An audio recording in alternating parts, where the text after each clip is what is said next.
అసలు ప్రార్థనతో స్టార్ట్ చేస్తాను. మాతాజీ అందరికీ ప్రణామాలు. ఎంప్రవ్రజంతమనుపేతమపేతకృత్యం ద్వైపాయనో విరహకాతరాజుహావ పుత్రేతి తన్మయతయా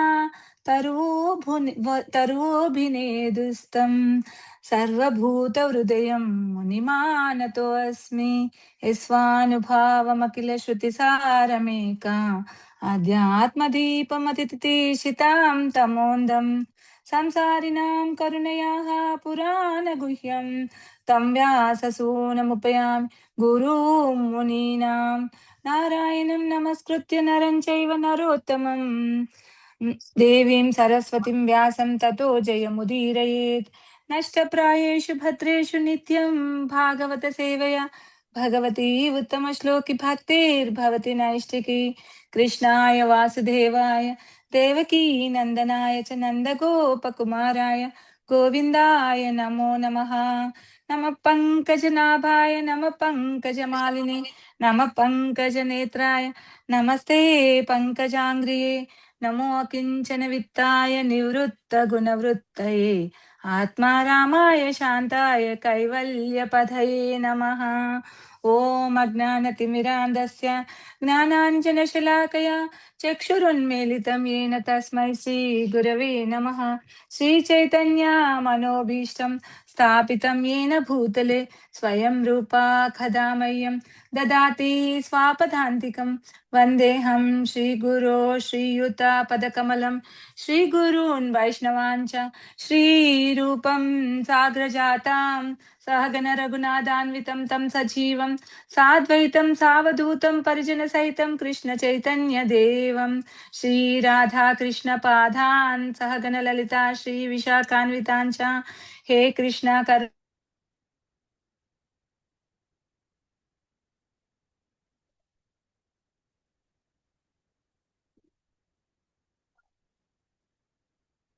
మాతాజీ వృషభానుసుతే దేవి ప్రణమామి హరిప్రియే.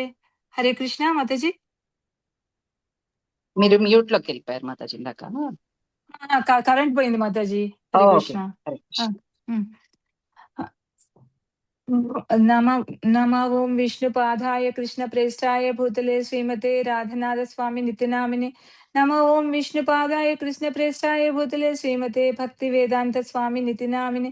నమస్తే సారస్వతే దేవే గౌరవాణి ప్రచారిణి నిర్విశేష శూన్యవాది పాశ్చాత్య దేశతారిణి. నమో మహావదన్యాయ కృష్ణ ప్రేమ ప్రదాయతే కృష్ణాయ కృష్ణ చైతన్య నామిని గౌరత్విషే నమః. నమో బ్రాహ్మణ్య దేవాయ గోబ్రాహ్మణ్య హితాయ జగద్హితాయ కృష్ణాయ గోవిందాయ నమో నమః. వాంఛాకల్పతరుభ్యశ్చ కృపా సింధుభ్యేవ చ పతితానాం పావనేభ్యో వైష్ణవేభ్యో నమో నమః. జయ శ్రీ కృష్ణ చైతన్య ప్రభో నిత్యానంద శ్రీ అద్వైత గదాధర శ్రీవాసాది గౌర భక్త బృంద. హరే కృష్ణ కృష్ణ కృష్ణ హరే హరే హరే రామ రామ రామ హరే హరే.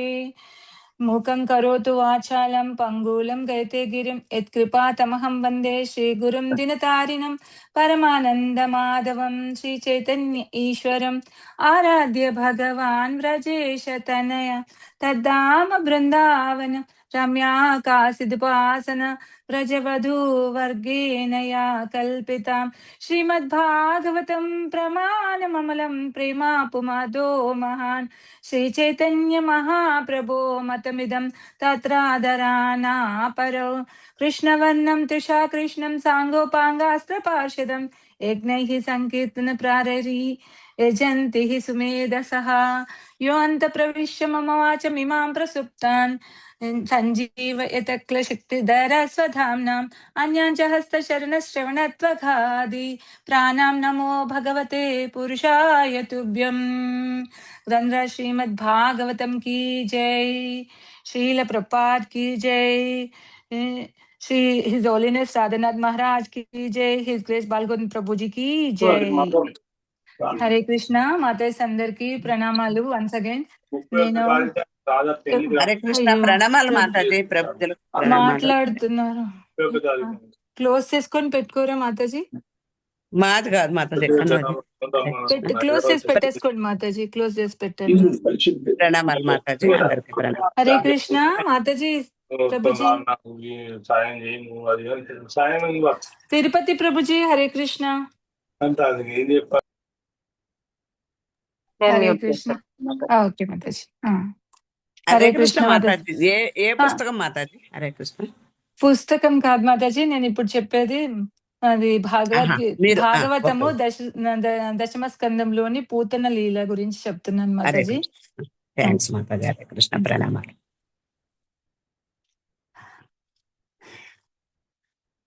ఈ మాతాజీ అందరికి ఈ పూతన లీల గురించి మీ అందరికి తెలిసిందే. ఏంటంటే శుకదేవ్ గోస్వామి పరీక్షిత్ మహారాజుకి చెప్తున్నారు కదా, ఈ పూతన లీల గురించి, అంటే ఈ దశమ స్కందం అంటే కృష్ణ లీలల గురించి చెప్తున్నారు. మొత్తం భాగవతం గురించి వివరించినప్పుడు ఇప్పుడు ఎవరు శుకదేవ్ గోస్వామి అది దశమ స్కందంలోకి వచ్చారు. అందులో పూతన లీల గురించి చెప్తున్నారు. అయితే ఆల్రెడీ మన ప్రభుజీ చెప్పారు. ప్రభుజీ ఒక మాట చెప్పారు. ఏమని చెప్పారంటే, ఒక్క లీలనే ఎంతమంది అయినా చెప్తే వాళ్ళు ఎలా వాళ్ళు చెప్తారు అనే దాని గురించి నాకైతే ఏమీ అర్హత లేదు. ప్లస్ నేను చెప్పేది ఇవ్వాలైతే నాకెంత మైండ్ లో వస్తే, నేను ఏం ప్రిపేర్ కూడా చాలా తక్కువ అయ్యాను. ఎంత వరకు వస్తే అంతవరకు చెప్పడానికి నేను ప్రయత్నం చేస్తాను. అయితే ఏమైతుందంటే, ఇక్కడ అది ముందు భగవంతుడు అది అంటే జన్మించారు. జన్మించిన తర్వాత నందోత్సవం కూడా జరుగుతుంది. నందోత్సవం చేసుకుంటారు. నందోత్సవం తర్వాత ఈ పూతన అంటే పుట్టారు కదా, 6 రోజుల పిల్లవాడు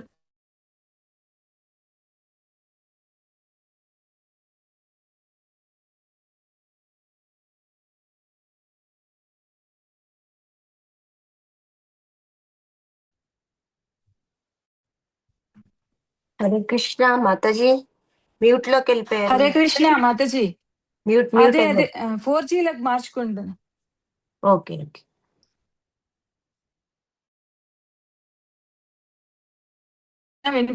మాతాజీ వినబడుతుంది. హరే కృష్ణ. వినిపిస్తుంది మాతాజీ. అది కరెంట్ వెళ్ళి వస్తుంది, అందుకొరకని 4G లకు మార్చేసాను. అది ప్రాబ్లం ఉండదండి. ఓకే.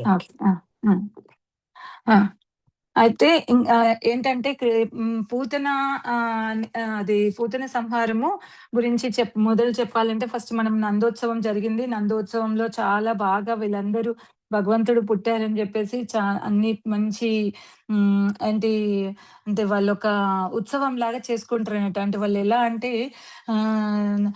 అది భజన చేస్తూ కీర్తన చేస్తూ వాళ్ళు అన్ని పాలు అంటే నెయ్యి వెన్న అవన్నీ విసురుకుంటూ, అంటే వాళ్ళు ఒకరి మీద ఒకరు చల్లుకుంటూ, ఎట్లా మనము అదేంటి అది అదేంటి రంగులు ఎలా చల్లుతారు అలా అవన్నీ చల్లుకుంటూ వాళ్ళు నందోత్సవం చేస్తారన్నట్టు. ఆ నందోత్సవం తర్వాత వాళ్ళు ఈయన ఏం చేస్తారంటే, ఈయన నందోత్సవం అయిపోయినాక భగవంతుడి గురించి ఇక్కడ పుట్టారని చెప్పేసి వీళ్ళు మళ్ళీ నందుడు ఈయనకి ఈ ఫంక్షన్ చేసుకుందని చెప్పేసి, వాళ్ళ చిన్న గ్రామం కదా గోకులం అనేది. అంటే అది కంసుడికి ఈజీగా తెలిసిపోతుందంట. ఎందుకంటే ఆయన దానిలో గురించి అంటే ఎక్కడ ఏం జరుగుతుందని. అందుకొరకని ఇది తెలియకుండా ఉండడం కొరకు నందుడు అది వాళ్ళకు ట్యాక్స్ కట్టడం కొరకు ఆయన ప్రయాణం అవ్వడానికి సన్నద్ధమవుతాడు. అయితే ఇక్కడ మనం భక్తి వినోద్ ఠాకూర్ ఈ పూతన అనే అంటే పూతన గురించి ఎలా చెప్తున్నారంటే, కృష్ణ సంహితలో అంటారంటే, బృందావన లీలలో భగవంతుడు రాక్షసులు ఎవరైతే చంపుతారో ఆ రాక్షసులు మానవ జీవితంలో కూడా మనం ఎలా అంటే అది రాక్షసులను చంపుతాడు, కరెక్ట్. ఈ పూతనని చంపుతున్నాడు కదా, కానీ మానవ జీవితంలో మనము ఎలా ఉండాలి అనేది కూడా మనం తెలుసుకోవాలి అని చెప్తున్నారు. ఏ విధంగా వీటిని అధిగమించాలి అనేది కూడా చెప్తున్నారు. అయితే భక్తి వినోద్ ఠాకూర్ ఇంకా ఏమని చెప్తున్నాడంటే, పూతన ఒక మిథ్యా గురువు అంటే సూడో గురువు అని చెప్తున్నారు అన్నట్టు. సూడో గురువు అంటే ఏంటి అంటే అంటే మనము అసలు ఒక గురువు అంటే ఎలా ఉంటారు? భక్తుడిని లేకపోతే శిష్యుడిని అది భగవంతుడి దగ్గరికి చేర్చేవాడే ఒక మంచి గురువు. ప్లస్ అతను ఎలా ఉండాలి? గురు పరంపరలో రావాలి. అలాంటి గురువు మనకి హ్మ్.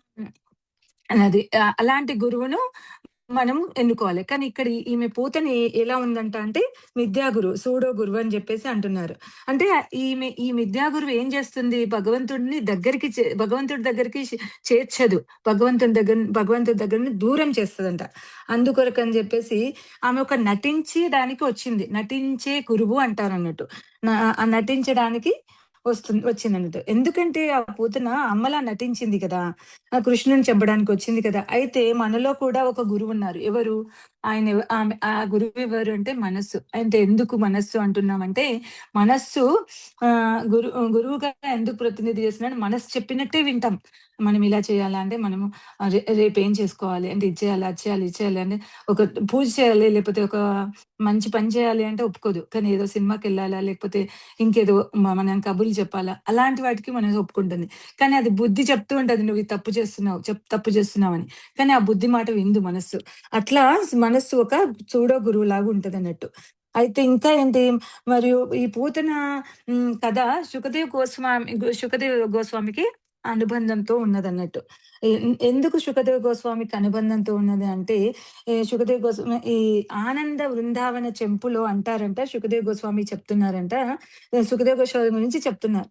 ఆహ్, సుఖదేవ్ గోస్వామి గురించి చెప్తున్నారు. ఆనంద బృందావనం చెంపులో ఏం చెప్తున్నారంటే, రాధారాణి యొక్క ఎడమ చేతి ఈ ఈ భుజం పైన ఉండే ఒక చిలుక ఉంటుందట. ఆ చిలుకకు అంటే ఆ చిలుక ఏంటంటే రాధారాణితో ఉంటుంది. రాధారాణి యొక్క పెట్ అంటే పెంచుకుంటూ ఉంటదన్నట్టు. అయితే కృష్ణ అనే రాధారాణి ఏం చేస్తే అది చేస్తూ ఉంటది. రాధారాణితోనే ఉంటుంది.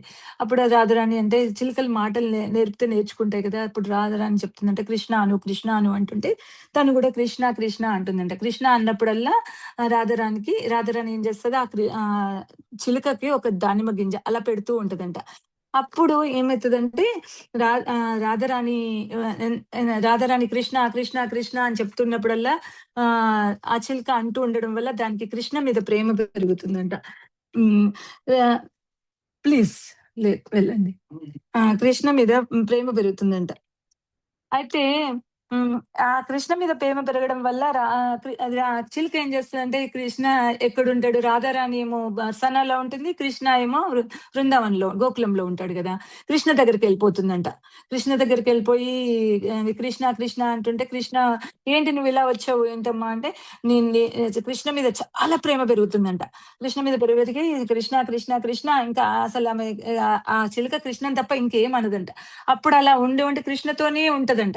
కృష్ణతోనే ఉన్నప్పుడు ఇంకా కృష్ణ రాధారాణి దగ్గర ఉండదు కదా! అరే ఒక టైంలో అనుకుంటదట, అరే నా మాస్టర్ రాధారాణి కదా! నేను ఇక్కడ ఉండిపోయాను. కృష్ణ దగ్గరికొచ్చాను. ఇది తప్పు.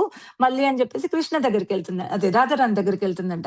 రాధారాణి దగ్గరికెళ్ళిపోయి మళ్ళీ సేవిస్తూ ఉంటదంట. ఇలా రాధారాణి, కృష్ణ వీళ్ళిద్దరూ అంటే ఇద్దరిని సేవించుకుంటూ ఉంటుందంట. అప్పుడు ఇంక వీళ్ళు ఒక టైంలో రాధారాణి, కృష్ణ తన వాళ్ళ అంటే వాళ్ళ యొక్క పనులు చాలించి వాళ్ళు గోలోకానికెళ్ళే టైంలో ఏం చేస్తదంట రాధారాణి కృష్ణతో పాటు నేను గూడా వెళ్తాను మీతో వస్తాను అనంటే, రాధారాణి అంటదంట, లేదు లేదు నువ్వు ఇక్కడే ఉండి, నువ్వు ఎక్కడెక్కడ భాగవతం జరుగుతుందో అక్కడ నువ్వు వింటూ ఉండు. అది నేను నీకు ఎక్కడ భాగవతం జరిగినా నీకది తెలిసిపోతుంది ఈ ముల్లోకాలలో. నేను ఆ శక్తిని నీకు ప్రసాదిస్తున్నా అని చెప్పేసి వీళ్ళు గోలోక బృందావనంకి ఇద్దరెళ్ళిపోతారట. అప్పుడు ఆమెకు కొంచెం బాధేస్తదంట. అంటే చిలుకకు బాధేస్తదంట. అంటే నేను రాధారాణిని విడిచెళ్ళినాను ఎలాగో అనిపిస్తది.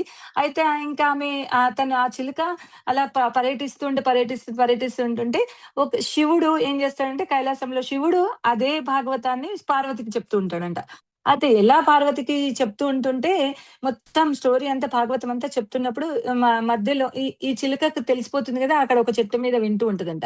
వింటున్నప్పుడు పార్వతి ఏం చేస్తది మధ్యలోనే నిద్రపోతదంట. మధ్యలో నిద్రపోయి ఆహ్ పోతుండే. అయితే ఎక్కడ శివుడు బంద్ చేస్తాడేమో, కట్ చేస్తాడేమో ఈ భాగవతం చెప్పకుండా, అయ్యో! నేను వినలేకపోతాను. భాగవతం అంటే చెవులకు ఇంపువైనది. అంటే ఎంత విన్నా, ఎన్ని సార్లు విన్నా మనకు దాని మీద అంటే తృప్తి ఇంకా మనకు కలగదు. మనం ఎన్ని సార్లు అందుకొరకనే ఈ చిలుకకు కూడా అదే ఆలోచన ఉంది గదా! ఎక్కడ విన్నా అంటే చిలుక అనుకరిస్తది కదా! ఆ పార్వతి మాటని అనుకరించిందట. అనుకరించి అది ఊ, ఊ, ఊ అని చెప్తుంటే మొత్తం దాదాపు భాగవతం అంతా చెప్పేసి చెప్తూ ఉన్నారంట శివుడు. చెప్తున్నప్పుడు లాస్ట్‌కి ఒక దగ్గర ఎందుకో ఈయనకు ఏదో వచ్చి తేడా వచ్చిందేమో. ఏంటి పార్వతి ఇలా పడిపోయింది, పడుకుంది అని చెప్పి చూసేసరికి పక్కన చెట్టు కొమ్మ మీద చిలుక వింటుందని అర్థమైంది. అయితే అంటే భాగవతం అనేది చాలా గుహ్యమైనది, రహస్యమైనది. ఆ రోజులలో అందరికీ భాగవతాన్ని చెప్పేవాళ్ళు కాదంట. అందుకొరకని అందులో చిలుక, ఒక చిలుక ఎలా అంటే ఎలా అంటే ఎలాంటి మాటలు మాట్లాడి అంటే అట్లా చేస్తదేమో అని జెప్పేసి శివుడంటే తనని చంపడానికి పరిగెత్తుతున్నాడంట. చిలుక ముందు వెళ్తుంటది. శివుడు వెనకాల అలా వెళ్తూ ఉంటారంట. మళ్ళీ ఇక్కడ భూలోకంలో వ్యాసదేవుడు అది తన భార్య అయిన వితికకి అదే భాగవతాన్ని చెప్తూ ఉన్నాడంట. అలా ఆ భాగవతం చెప్తున్నప్పుడు ఏమైతుందంటే ఈ చిలుక మళ్ళీ ఈమెకి వినపడుతూ ఉంటది గదా! ఈ చిలుకకి తెలిసిపోతది ఎక్కడుందనేది. అప్పుడు తను ఇక్కడికొచ్చేసరికి హ్మ్. వింటుంది గదా! ఆమేం చేస్తదంటే శివుడు పరిగెత్తుకుంటూ వస్తున్నాడు గదా! అని జెప్పేసి ఆమె అంటే నోరు తెరిచి వింటుందట. ఎవరు వితిక. వ్యాసదేవుడి భార్య. అప్పుడు ఆ నోట్లోకెళ్ళిపోతుందంట. అది వితిక నోట్లోకెళ్ళిపోతుందంట. వితిక నోట్లోకెళ్ళిపోయేసరికి అక్కడ చిలుక తన జీవితాన్ని చాలించి వితిక గర్భంలో ఒక శిశువులాగా చేరుతదన్నట్టు. అయితే ఇక్కడ వ్యాసదేవుడు వితికకు చెప్తూనే ఉంటాడు. వితిక వింటూ ఉంటుంది. ఏంటంటే ఈ వ్యాసదేవుడు చెప్పేది మొత్తం ఈ సుఖదేవ్ గోస్వామి సుకుడు బాలుడు రూపంలో అయ్యాడు కదా! ఆయన గూడా వింటున్నాడంట. అయితే ఈ వితిక వింటూ 9 నెలలు కూడా గడిచిపోయిందంట. గర్భం దాల్చింది గదా! 9 నెలలు గడిచిపోయింది. అయినా గాని ఈయన చెప్తూనే ఉంటాడు. ఆమె వింటూనే ఉంటది. ఆమెతో పాటుగా సుఖదేవ్ గోస్వామి కూడా వింటున్నాడు. అయితే ఏంటంటే ఇలా వింటుంటే ఈయన చెప్పేది 16 సంవత్సరాలు గడిచిపోయిందట. ఈయన చెప్పుడు, ఆమె వినుడు ఇలా. అంటే ఈ సుఖదేవ్ గోస్వామి కూడా ఆ 16 సంవత్సరాలు వితిక గర్భంలో అలా ఉండిపోయాడట. "ఏంటి నాయనా నువ్వు ఇన్ని రోజులైనా రావట్లేదు. నువ్వు వింటున్నావంటే నాకిక్కడ బాగుంది. నాకు బయటకొస్తే మాయ నన్ను పట్టుకుంటది. మీరు చెప్తున్నారు అమ్మ ప్రసాదం ఇస్తుంది. ఇంకా నాకేం కావాలి? నాకేమొద్దు. నేను ఇలాగే ఉండిపోతానంటే, "నువ్వు బానే ఉన్నావు గానీ ఆమె ఎన్ని రోజులు మోస్తది? ఇది కాదు" అంటే నేను మాయా ప్రపంచంలోకి రాను అంటాడంట. ఎవరు? సుఖదేవ్ గోస్వామి. ఎందుకు రావు అంటే, నేను ఈ మాయ నన్ను గూడా పట్టేస్తది. అప్పుడు నేను భగవంతుడిని చేరుకోలేను.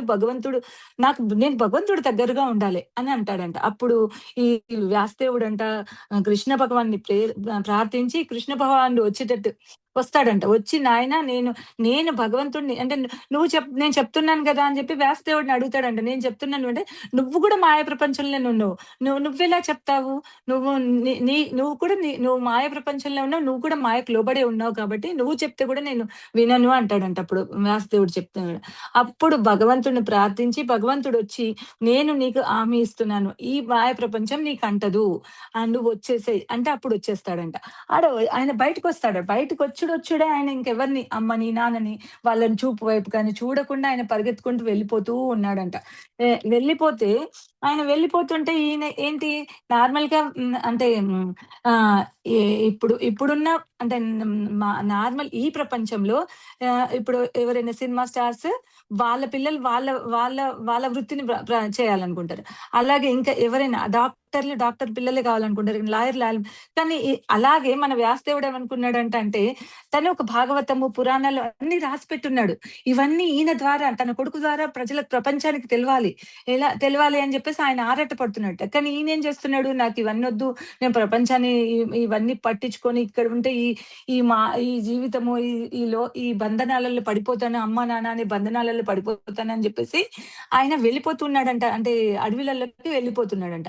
అప్పుడు అడవిలలో వెళ్ళిపోతుంటే ఏం చేస్తారంటే అది భగవంతుడు ఎంత అదే భగవంతుడు అంటే వ్యాసదేవుడు ఎంత పుత్ర అని పిలిచినా గాని పట్టించుకోడంట. అప్పుడు ఇంకా ఈయన ఏం చేసేది లేక ఆయన వెళ్ళిపోతుంటే అంటే వెళ్ళిపోతున్నాడు. ఈయన వెనకాల ఈయన పరిగెత్తుతూ ఉన్నాడు. అయితే సుఖదేవ్ గోస్వామి ఒక అడవిలో ఒక చెట్టు దగ్గర ఆగాడంట. ఆగేసి ఆయన జపం అంటే తపస్సు చేసుకున్నాడు. అప్పుడు ఈయన వ్యాసదేవుడు యొక్క ఇద్దరు శిష్యులను పిలిచి వాళ్ళకొక 2 శ్లోకాలిచ్చి ఆ శ్లోకాలను ఆయన దగ్గరలో సమీపంలో ఇవి చదువు అని జెప్పేసి అని చెప్తారట. ఎందుకంటే ఈయనకు భాగవతం ఎట్లైనా నేర్పించాలి, ఈయనకు భాగవతం చెప్పాలి అనేది ఆయన ఉద్దేశం. ఎవరికి? ఈ మన వ్యాస మహర్షికి. అందులో 2 శ్లోకాలలో ఒక శ్లోకమేమో 10.21.5లోది. ఇంకొకటేమో అది 3.2.23. ఈ 2 శ్లోకాలు ఏంటంటే ఒకటేమో భగవంతుడి యొక్క మంచి అంటే రూపము, వర్ణన, ఆయన ఆయన సౌందర్యం గురించి. ఇంకొకటేమో ఆయన స్వభావం గురించి చెప్తున్నారన్నట్టు. ఫస్ట్ శ్లోకం ఏంటంటే బరహాపీడం నటవరవరపు కర్ణయో కర్ణికారం బిభ్రద్వాస కపిశం వైజయంతీంచ మాలం రంధ్రాన్ వేణోరధర సురయా పురయన్ గోప వృందారణ్యం స్వపద రమణం ప్రావిశత్ గీత కీర్తి. ఇందులో భగవంతుడి గురించి చెప్తున్నారు. ఏమని చెప్తున్నారంటే, శిరం నందు నెమలి పింఛమును, చెవుల యందు నీలి వర్ణ కర్ణికాకార పుష్పములు. ఆ కర్ణికాకార పుష్పములట కొందరు ఆచార్యులేమో పసుపు వర్ణంలో ఉంటాయని, కొందరు ఆచార్యులేమో బ్లూ కలర్ లో ఉంటాయని చెప్తున్నారు అన్నట్టు. అలాంటి పుష్పాలు ధరించిన వాడు స్వర్ణ తేజము, బంగారు వర్ణం అంటే గోల్డ్ కలర్ లో ఉన్న, గోల్డ్ కలర్ కాదు, గోల్డ్ కలర్ లో మెరుస్తూ ఉన్న పీత వసనము అంటే పట్టు వస్త్రము ధరించి ఉన్నారంట. మళ్ళీ తర్వాత వైజయంతి మాల అంటే 5 రకములైన పువ్వులతో తయారైంది. ఆ 5 రకాల పువ్వులు ఏంటంటే కమల పువ్వు, తులసి దళము, తర్వాత మందార, కుందర, పారిజాతం. ఈ 5 పూలతో తయారైన వైజయంతి విజయమాల ధరించి ఉన్నారంట స్వామి. తర్వాత కృష్ణుడు తన నటవర అంటే నాట్యమైన అంటే పోజులో, నాట్యంలో చేస్తున్నప్పుడు ఎలాంటి పోజులో ఉంటారో ఆ దివ్యమైన రూపంలో చూస్తూ కనబడుతూ ఉన్నారంట. అయితే అతని ఇలా ఉండి ఆయన నాట్యం చేస్తూ ఉంటారు కదా, బృందావనం పాద చిహ్నాలన్నీ అని పడుతూ ఉంటాయి కదా, తను నడిచినప్పుడు ఆ పాద చిహ్నాలు. ఆ పాద చిహ్నాల్లో ఉన్న గుర్తులు కూడా మనకి కనబడుతూ ఉంటాయి, రమణీయంగా కనబడుతుంటాయి. మరి తర్వాత వేణువును ఊదుతూ ఉన్న ఇలాంటి అంటే ఇలా మొత్తం మనము చూస్తూ ఉంటే మనకు ఆ వేణువు పట్టుకొని ఇవన్నీ ధరించి ఉన్న కృష్ణుడి గురించి వర్ణన ఈ శ్లోకంలో ఉంది. ఇది చెప్పగానే అది మన సుఖదేవ్ గోస్వామి కంట, అరే ఇంతసేపు ఆయన ఏంటి అది నిరాకారవాది, తర్వాత శూన్యవాది కాదు, అది నిరాకారవాది కదా అంటే ఆయనకు రూపం లేదు అని అంటారు. అంటే ఇంత రూపం ఉందా భగవంతుడికి అని ఆయనకు ఆనందం వేస్తుందంట. ఆనందం వేసి ఇంకా చెప్పండి అంటే అప్పుడు ఇంకొక శిష్యుడు ఉన్నాడు కదా, అతను ఏం చేస్తాడంటే ఇంకొక శ్లోకం చెప్తారంట. అహో బకీయం స్తనకాలకూటం జింగాంసయాపాయ యదప్య సాధ్వి లేబేహి గతిం దాద్యాచితాం తతో అన్యం కంవా దయాళుం శరణం వ్రజేమా అని ఈ శ్లోకం చెప్పాడంట. అంటే ఆయన స్తుతించి దాని అర్థం చెప్తున్నాడు. అహో బకీయం అంటే ఇక్కడ ఎవరు అంటే ఈ బకీ అంటే ఎవరంటే మన అది పూతన యొక్క అన్నలైన అఘాసుర్, బకాసుర్ అన్నట్టు. వాళ్ళను చంపిన భయంకరమైన రాక్షసులు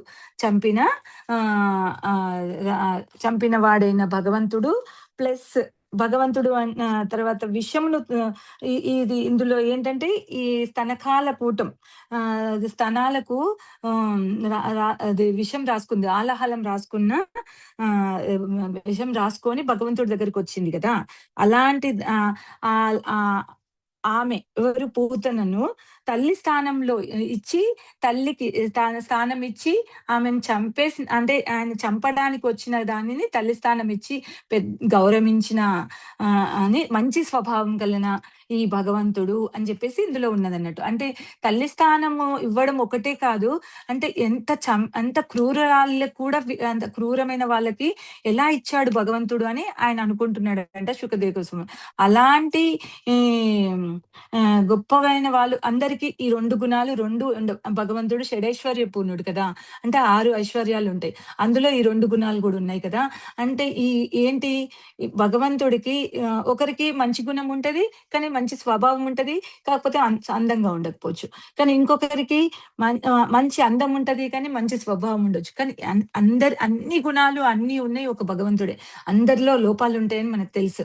అలా అందుకొరకని ఈ శుకదేవ గోస్వామికి అంటే ఏంటి నాకు ఇంకా స్టోరీ చెప్పండి. భగవంతుడి గురించి చెప్పండి అంటే, నాయనా మాకు ఈ 2 వచ్చు. మిగిలినవి మాకేం తెలవదు. మా గురువుగారున్నారు. ఆయన దగ్గరికి మిమ్మల్ని తీసుకెళ్తాను. అప్పుడు మీరు విందురు గాని అంటే, సరే పదండి అని చెప్పేసి శుకదేవ గోస్వామి మళ్ళీ రిటర్న్ ప్రయాణం అయిపోయి వెళ్తూ ఉంటుంటే ఎవరు వ్యాసదేవుడు. వాళ్ళ తండ్రి గారైన వ్యాసదేవుడే అని చెప్పేసి తెలిసి మీరు అంటే ఇదంతా చెప్పండి. భాగవతం చెప్పండి. నాకు అది మన భగవంతుడి గురించి రూప సౌందర్యం చెప్పండి అని చెప్పేసి అడుగుతాడంట. అప్పుడు నువ్వు వింటూ ఉంటా అంటే నేను మొత్తం భాగవతం చెప్తాను అని చెప్పేసి మొత్తం భాగవతం వ్యాసదేవుడు అది శుకదేవ గోస్వామికి చెప్తాడు. ఇలాంటి శుకదేవ గోస్వామి ఎందుకు ఇదంతా స్టోరీ చెప్పానంటే, నాకు పూతన ద్వారానే నేను భగవంతుని చేరుకున్నాను. అలాంటిది ఇక్కడ మళ్ళీ ఈ పూతన స్టోరీ వచ్చేసరికి ఆయనకు అదంతా మదిలోకి వచ్చేస్తదన్నట్టు. అయితే మదిలోకి వచ్చేసి నేనెంత నిర్వికారవాదిగా ఉన్నానో, ఇంత భగవంతుడిని అంటే నాకసలు భగవంతుడి రూపమే తెలియదు. అలాంటి వాడినే నన్ను భగవంతుడు తీసుకొచ్చేసాడు అని చెప్పేసి శుకదేవ గోస్వామి గురించి ఇంత స్టోరీ చెప్పాల్సొచ్చింది. ఇప్పుడు పూతన యొక్క స్టోరీలోకెళ్దాము. పూతన స్టోరీలో ఫస్ట్ నేను చెప్పాను గదా! అంటే ఏంటి ఇదంతా జరిగింది. ఇప్పుడు పూతన ఎంటర్ అవుతుంది. అంటే చెప్తున్నాను. ఫస్ట్ శ్లోకం చదువుతాను. శ్రీ శుక ఉవాచ నందపతీవ చ శౌర్ణేర్న మృషేతి విచింతయన్ హరిం జగాం శరణాత్ముత్పాత గమ శంకితః. అయితే ఇందులో ఏం చెప్తున్నారంటే ఒక శుద్ధ భక్తుడికి శుద్ధ భక్తుడు చెప్పినప్పుడు అది మనము ఈజీగా మనలోకి అర్థమవుతదంట. ఎంత శుద్ధత్వము ఉంటే అంత మనము అర్థం చేసుకోవడానికి వాళ్ళు ఏది చెప్తే మనకది అర్థమవుతదంట. అది ఎలా అర్థమవుతది? శుద్ధత్వం ఎలా వస్తది? భగవంతుడి యొక్క ఆరాధన, భగవంతుడి యొక్క సేవ, భగవంతుడి యొక్క నామ గుణ రూప లీలలను వర్ణించడం ద్వారా వాళ్ళకి శుద్ధత్వం వస్తుందంట. అయితే ఏంటి అంటే వాళ్ళు ఈ గోకులంలో ఉన్న ప్రజలు కూడా ఎలా ఉంటారు? అంటే వాళ్ళ యొక్క మనసులు చాలా శుద్ధంగా ఉంటాయంట. వాటి వల్ల వాళ్ళకు అంటే ఇదేంటి తప్పు ఆలోచనలు రావంట. అసలు ఎవరి గురించి తప్పు ఆలోచనలు వాళ్ళ మనుషుల్లోనే తప్పు ఆలోచన ఉండదట. అలాంటి వాళ్ళు మరి ఈ పూతన ఎంటర్ అవుతుంది గదా! అంటే పూతన గురించి తప్పు ఆలోచన రాలేదు అని చెప్పడానికి ముందు చెప్తున్నాం అన్నట్టు. అది ఈయనెవరు అది అది నందుడు వెళ్ళాడు, ఇచ్చాడు. కంసుడికంత కప్ప కట్టేశాడు. ఏంటంటే ఆయన యొక్క ఎడ్ల బండ్లను గూడా అక్కడ ఇచ్చేసాడని చెప్తారు. ఎందుకంటే ఆయనకు అనుమానం రాదు. ఆయన రిటర్న్ వస్తూ ఉన్నప్పుడు ఆలోచన చేస్తూ ఉన్నాడంట. ఇది మన ఇంట్లో అక్కడున్న గోకులంలో వాసులు ఎలా ఉన్నారు? ఏంటి? అని ఆలోచన చేస్తూ అంటే ఏదో జరిగుండొచ్చు గోకులంలా. లేకపోతే తన ఆలోచనలన్నీ అలా వస్తున్నాయట. తన పుత్రుడు బానే ఉన్నాడా? కృష్ణుడికి ఎలాంటి ఆపద రాకుండా ఉంటే చాలు. భగవంతుడిని శ్రీహరిని కోరుకుంటున్నాడంట. ఏమని? తండ్రి ఆ చిన్న పిల్లోడికి ఎలాంటి ఆపద రావద్దు. చాలా కాలం తర్వాత వాళ్ళకు పుట్టాడు. లేక పుట్టాడు కాబట్టి ఆ ఆలోచనలన్నీ అలా ఉంటాయన్నట్టు. నీ పాదపద్మాలను నేను వేడుకుంటున్నాను అని జెప్పేసి ఆయన అలా ప్రే చేస్తూ నందుడు గోకులంకు తిరిగి వస్తున్నాడని చెప్తున్నారు. తర్వాత అయితే ఎవరైతే ఈ చిన్న పిల్లల్ని చిన్న పిల్లలను, శిశువులను చంపి తింటుందో ఆమె ఏంటి ఈ తర్వాత శ్లోకంలో ఏమంటున్నారంటే ఎవరైతే చిన్న పిల్లల్ని, శిశువులను చంపి తినే ఆమెను పూతన అంటారు. ఇంకా ఇక్కడ మనకు పూతన అంటే ఏంటంటే విశ్వనాథ చక్రవర్తి ఏమంటారంటే ఎవరి లోపలైతే సద్గుణాలు ఉండవో వారిని పూతన అంటారు అని. తర్వాత మరి ఇంకా ఏమంటారంటే పూతన అంటే విషము రాసుకొని స్తనాలకు విషం రాసుకొని వచ్చిన ఆమెను కూడా పూతన అంటారు అని చెప్తున్నారు. అండ్ ఇక్కడ మనం ఒకటి తెలుసుకోవాలి ఏంటంటే, ఈ మన ప్రపంచంలో ఇక్కడ అప్పుడు ఒక్క పూతనే ఉంది. కానీ ఇక్కడ ఇప్పుడున్న జనాలలో పూతనలు చాలా మంది ఉన్నారు కదా! ఏంటంటే ఏంటి నార్మల్‌గా ఇప్పుడున్న యూత్ పిల్లలు అంతా ఆహ్, ఎ ఎలా ఉంటున్నారు? అంటే అమ్మాయిలకైతే అంటే మదర్, ఫాదర్ ఏం చెప్తున్నారు ఏం తెలియకుండా వాళ్ళు అంటే ఎలా పడితే అలా తిరిగేసి అది గర్భం దాల్చి వాళ్ళని చంపడాలు, అబార్షన్ చేయించుకోవడాలు వీళ్ళింకా పెద్ద పూతనలని చెప్తున్నారు. హ్మ్. అంటే ఇక్కడ ఏంటంటే ఇది ఒక్క నిమిషం అయితే ఇక్కడ తర్వాత ఆహ్, కంసుడి అయితే ఈ పూతనంట ఎందుకు ఇంత రాక్షసిలాగుంది అంటే, ఎవరి సాంగత్యంలో అయితే హ్మ్. ఎవరి సాంగత్యంలో ఉంటే వాళ్ళలాగా బిహేవ్ చేస్తాం. ఎవరి సాంగత్యంలో ఉంది పూతన? కంసుడి సాంగత్యంలో ఉంది. కంసుడు కూడా చిన్న పిల్లల్ని 6గురిని చంపారు. ఇంకెంతో మందిని చంపాలనుకుంటున్నాడు. అలాగే ఈమె గూడా ఎంతో మందిని చిన్న పిల్లల్ని చంపి వచ్చింది కాబట్టి వారి సాంగత్యం గురించి ఇక్కడ చెప్తున్నారు. ఏంటంటే శీల ప్రభుపాదులు వాళ్ళు చెప్తున్నారు. సత్సాంగత్యంలో ఉంటే ఏ ఎంత బాగుంటుంది. సత్సాంగత్యంలో గురువుల నీడలో ఉన్నప్పుడు భగవంతుడిని ఈజీగా చేరుకోవచ్చు. కానీ అదే దుస్సాంగత్యం పూతన అనేది సూడో గురువు కదా! ఎలా ఉంటారు సూడో గురువులంటే మీకిక్కడ ఉదాహరణ అంటే ఇప్పుడు భగవద్గీతకి ఎన్నో అంటే ఎన్నో యొక్క అర్థాలు రాసారు. దాదాపు కొందరు 600 అంటారు. కొందరు 700 అంటారు. అందులో భగవద్గీత మొత్తం కృష్ణుడు చెప్పిందంతా ఉంది. మరి కానీ కృష్ణుడు అనేవాడే లేకుండా కృష్ణుడి గురించి అంటే కృష్ణ భగవంతుడని చెప్పరు. మళ్ళీ వేరే చెప్తారు. అలాగే ఇంకా చాలా అంటే వేరే వాళ్ళు గూడా ఎంతో మంది భగవంతుడి గురించి చెప్పకుండా లేకపోతే వేదాల గురించి లేపోతే అదేంటి ఉపనిషత్తుల గురించి ఇలా వీళ్ళు చెప్పినయి యాజ్ ఇట్ ఈస్‌గా చెప్పకుండా వాళ్ళ ఓన్ అభిప్రాయాలు రాస్తూ అని రాస్తూ దాన్ని అంటే కలుషితం జేస్తున్నారు. అంటే ఒక పాలలో విషమేస్తే ఫస్ట్ కొంచెం చుక్కేస్తే కొంచెమే కలుగుతది. అలా పాలు మొత్తం విషం పోస్తుంటే పాలుండవు. అక్కడ విషమే ఉంటది. అలాగే వీళ్ళు కూడా ఈ సూడో గురువులందరూ కూడా మొత్తం వేద శాస్త్రాలు, పురాణాలు, అధ్యాయాలు ఏమీ లేకుండా మొత్తం అంటే ఇబ్బంది అంటే మొత్తం తీసేసి వాళ్ళ వరకు అవి పెడుతున్నారు.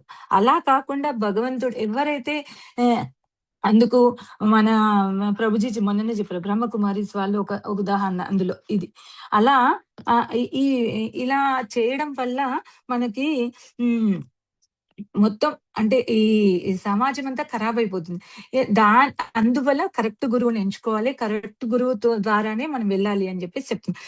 ఇంకా అది ఇది ఇంకేంటంటే ఇక్కడ మనకు ఇంకొక విషయం ఏం చెప్తారంటే అది ఉగ్రసేన్ మహారాజ్ గురించి చెప్తున్నాం.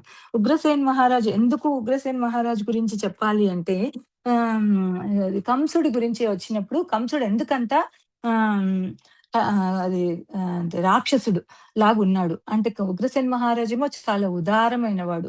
ఉగ్రసేన్ మహారాజేమో చాలా భక్తి గలవాడు. కృష్ణుడంటే చాలా భక్తి అన్నీ ఉన్నాయి. కానీ ఉగ్రసేన్ మహారాజు కుమారుడు కంసుడు. అయితే ఏంటి ఇంత తేడా ఉంది అని అనుకుంటే, ఉగ్రసేన్ మహారాజు భార్య పేరు పద్మావతి అంట. ఆమె చాలా అందగత్తె ఉంటుందంట. వ్రజవాసుల్లో శ్రావణ మాసంలో అంట వాళ్ళ మదర్ వాళ్ళ ఇంటికెళ్తారట. మదర్ వాళ్ళ ఇల్లు చాలా పెద్ద మహల్ అంట అది. ఆ మహల్‌లో గార్డెన్స్ అవి ఇవి ఉంటాయి కదా! ఆమె వెళ్ళినప్పుడు అక్కడ విహరిస్తున్నప్పుడు ఆ గార్డెన్‌లో విహరిస్తున్నప్పుడంట ఒక యక్షుడు పద్మావతిని చూసి మోహించి ఆకాశ మార్గంలో వెళ్ళినప్పుడు చూసి మోహించి అప్పుడు ఉగ్రసేన్ మహారాజు రూపం వేసుకొని వచ్చేసి ఆమెను సంభోగిస్తారంట. కానీ ఈ పద్మావతి కూడా ఈయన ఉగ్రసేన్ మహారాజే అనుకుంటది కానీ యక్షుడు అనుకోదు. అదంతా తెలిసిపోయే వరకు లేట్ అయిపోతదంట. ఆమె గర్భవతి అయితది. తర్వాత తర్వాత ఉగ్రసేన్ అది ఈ పద్మావతికి కంసుడు పుడతాడు. అందుకొరకని కంసుడు అది అంత చెడ్డ గుణాలొచ్చినాయి. ఉగ్రసేన్ మహారాజు కుమారుడు కాదు. కానీ కుమారుడిగా చెలామణి అవుతాడు అని చెప్పేసి చెప్తున్నారన్నట్టు. ఈ పూతన నందమహారాజు గోకులంకు వచ్చేస్తది. అంటే ఎందుకు ఇక్కడ ఈ కంసుడి గురించి చెప్పానంటే, ఈ కంసుడు అనేవాడు పూతనకి అంటే ఇద్దరు హ్మ్. ఏంటి ఇద్దరు రాక్షసులే. ఇద్దరి యొక్క సాంగత్యము వల్ల అంటే ఒకరికొకరు అది అంటే ఒకరి సాంగత్యం వల్ల ఒకరు చెడిపోయారు. ఇది ఈ ఈ దీనివల్ల పూతన పెద్ద రాక్షసి. అలాంటి రాక్షసిని ఈమెను చంపడానికి అది ఎవరిని కృష్ణుడిని చంపడానికి పంపించాడు. అంటే అప్పుడు ఈమె ఆ కృష్ణుడిని చంపడానికి వచ్చినప్పుడు ఆమె ఎంటర్ అవుతుందంట. గోకులంలోకి ఎంటర్ అవుతుందంట. ఎంటర్ అవుతుంది నందమహారాజు గోకులంలోకి ఆమె వచ్చేస్తుంది. ఎక్కడ శిష్యులున్నారు, ఎక్కడ ఎవరున్నారు అని మొత్తం ప్రతి గల్లీని అంటే ప్రతి సందు అలా చూసుకుంటూ గ్రామంలో ఉన్న అన్ని ప్రాంతాలు తిరగసాగిందంట. అప్పుడే పుట్టిన బాలలు ఎక్కడున్నారు ఏంటని చెప్పి తిరగసాగిందట. అయితే ఎందుకు ఇలా తిరగసాగింది అంటే అంటే అందరిని ఎవ్వరిని ప్రతి ఒక్కరిని వదలొద్దని చెప్పారు కదా! అయితే ఇందులో కృష్ణుడు ఏంటంటే అంటే ఎవరిని బృందావనంలో ఉన్న ఏ ఒక్క చిన్న పిల్లాడు కూడా చంపబడలేదని చెప్తున్నారన్నట్టు. ఎందుకంటే కృష్ణుడు తనని అట్రాక్ట్ చేశాడంట. అంటే ఎవరు ఇక్కడ బృందావనంలో కృష్ణుడు ఉన్నాక వేరే వాళ్ళని చంపనిస్తాడా? భగవంతుడు ఉన్నాక చంపనీయడు కదా! అదొక కారణంగా ఆమె డైరెక్ట్ కృష్ణుడు ఉన్న ప్లేస్‌కి వచ్చేటట్టు చేశారు అని చెప్పేసి ఆచార్యులు చెప్తున్నారు. సుఖదేవ్ గోస్వామి పరీక్షిత్ మహారాజ్‌కి ఇంకా చెప్తున్నాడు ఏమనంటే కృష్ణుడు బానే ఉన్నాడని చెప్పుచున్నాడు. ఇక్కడైతే అంటే అయితే ఈ శ్లోకంలో పర్టిక్యులర్ ఈ శ్లోకం మూడో శ్లోకంలో పరీక్షిత్ మహారాజ్ అంట వింటున్నప్పుడంట అయ్యో! కృష్ణుడు ఎందుకు బానే ఉన్నాడని చెప్తున్నాడంటే ఆయన అందులో లీనమైపోయాడంట పరీక్షిత్ మహారాజు. అదంతా అయిపోయి ఎప్పుడో అయింది గానీ ఆయననే బాగున్నాడా? ఎలా ఉన్నాడు? అని జెప్పేసి అడుగుతున్నాడంట. అంటే చనిపోయాడని. అలా కాదు భగవంతుడు ఎందుకు అలాంటి చనిపోయే పరిస్థితి ఎందుకొస్తది? అలా కాదు భగవంతుడు బాగున్నాడు. అని చెప్పేసి చెప్తూ ఏం చెప్తున్నాడంటే శ్రవణం, కీర్తనం, విష్ణు స్మరణం, తర్వాత పాద సేవనం అలాంటివి ఎక్కడైతే జరుగుతూ ఉంటాయో అక్కడికి ఎలాంటి దుష్ట శక్తులు రావు. నువ్వు భయపడకు. భగవంతుడు బాగున్నాడు. భగవంతుడి యొక్క నామము, ప్రణామము మనం ఎప్పుడైతే చేస్తామో వాటిని అంటే జరుగుతూ ఉంటాయో భగవంతుడికి జరుగుతూ ఉంటాయో అప్పుడు అక్కడ ఉన్న ప్రజలందరూ కాపాడబడతారు. భగవంతుడు తనని తను కాపాడుకుంటాడు అని చెప్పేసి చెప్తున్నాడు. అప్పుడు దేవాదేవుడు స్వయంగా ఎక్కడుంటాడు అని చెప్తున్నాడు కదా! స్వయంగా దేవదేవుడు ఎక్కడున్నాడో అక్కడ ఎలాంటి భయం ఉండదు. నువ్వు భయపడకు అని చెప్పేసి సుఖదేవ్ గోస్వామి పరీక్షిత్ మహారాజుకు హామీ ఇచ్చాడన్నట్టు. అయితే దీనికి అంటే నామము, ప్రణామము అంటే నామం చేస్తే, ప్రణామం చేస్తే ఎలా చేయాలి అంటే, హరే కృష్ణ, కృష్ణ కృష్ణ హరే హరే, హరే రామ, రామ రామ హరే హరే. వాళ్ళ గోకులంలో ఉన్న గోపికలు, గోపాలు ఎప్పుడు కృష్ణుడినే స్మరిస్తూ ఉంటారు కదా!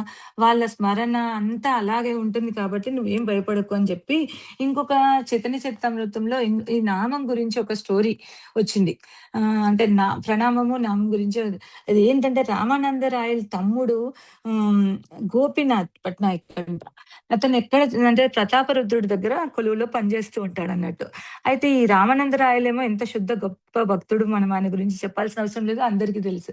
అయితే అలాంటి రామానందరాయలు యొక్క తమ్ముడు గోపీనాథ్ పట్నాయక్ అసలు ఆయనకు విరుద్ధమైన వాడంట. అంటే వైష్ణవ భక్తులను వేరే వాళ్ళందరినీ చాలా ఏడ్పించడము, పీడించడము, సాధించడం అలా చేసేవాడంట. అయితే ఈయన ఎక్కడున్నాడు? ప్రతాపరుద్రుడి కొలువులో ఉన్నాడు. ఒకసారి అనుకోకుండా ఈయన చెయ్యని తప్పుకు ఈ రవీంద్రనాథ్ పట్నాయక్ అతనికి ఒక అంటే చెయ్యని తప్పు కాదు. ఈయనకున్న గుణాల వల్ల ఆయన ఏంటంటే అందులో కొంత ధనంను దొంగతనం చేశాడంట. అయితే అప్పుడు ప్రతాపరుద్ర మహారాజు ఆయనకు ఉరిశిక్ష విధించాడంట. ఉరిశిక్ష విధిస్తే ఆ ఉరిశిక్ష విధించేశాడు, అప్లై చేశాడు. కానీ రామానందరాయల మీద ప్రేమ ఉన్న వాళ్ళందరూ లేకపోతే ఆ శిష్యులు వాళ్ళందరూ చైతన్య మహాప్రభుకు వెళ్ళి చైతన్య మహాప్రభు ఇలా రామానందరాయ వల్ల తమ్ముడు ఇలా ఉరిశిక్షకు విధించబడ్డాడు. మీరు హెల్ప్ చేయండి. మీరు మీరు చెప్తే వీళ్ళు చేస్తారు అంటే చైతన్య మహాప్రభుకి గూడా ఆయనంటే ఇష్టం ఉండేది కదండీ. ఎందుకంటే ఆయన వైష్ణవ భక్తుల్ని ఇబ్బంది పెట్టాడు. వైష్ణవుల్ని చాలా అంటే పీడించేవాడు గదా! వైష్ణవుల్ని పీడించే ఎవరైనా చైతన్య మహాప్రభుకి ఇష్టం ఉండదు. తెలుసు కదా మనకి. అందులో భాగంగా మనకొక చిన్న స్టోరీ ఇంకా దీనిలో స్టోరీ ఏంటంటే శచీదేవి తన తల్లి అయిన శచీదేవిని కూడా ఎవరు మన ఆయన పేరేంటి ఇది ఆహ్, శ్రీ చైతన్య నిత్యానంద అద్వైతాచార్యుని ఇబ్బంది అంటే ఏదో చిన్న వర్డ్ అన్నదని చెప్పేసి మహాప్రభు తల్లిని కూడా నిరాకరిస్తారు. అప్పుడు అద్వైతాచార్యుడికి క్షమాపణ చెప్తది. అలా అంత అన్నట్టు అంటే ఏంటి వైష్ణవుల్ని ఎవ్వరు ఏమన్నా గాని చైతన్య మహాప్రభుకు ఇష్టం లేదు. అలాంటప్పుడు ఈయనని కాపాడుతాడు అనుకోరు కదా మనము. ఇది ఈ గోపీనాథ్ పట్నాయక్‌ని నేను కాపాడను మీరెన్ని చేసినా నేను కాపాడను అని చెప్పేస్తే అప్పుడు ఈ ప్రతాపరుద్రుడు ఇచ్చిన శిక్షను అమలు చేయడానికి వాళ్ళ యొక్క భటులు వెళ్ళిపోయి ఈ గోపీనాథ్ పట్నాయక్ అంటే ఇగ ఉరిశిక్ష దగ్గర తీసుకెళ్ళిపోయి ఆయనకు డ్రెస్సింగ్ ఏసి, తలకు ముసుగు వేసి, అన్నీ చేసేసినాక వాళ్ళు చెప్తారంట, "ఇంక నీకేమన్నా ఉంటే ఆలోచన, నీకేమన్నా ఉంటే ఏదన్నా మైండ్‌లో ఉంటే అది తీర్చుకో" అని చెప్పేసి చెప్తారంట. అంటే చెప్తూ ఉంటారు కదా!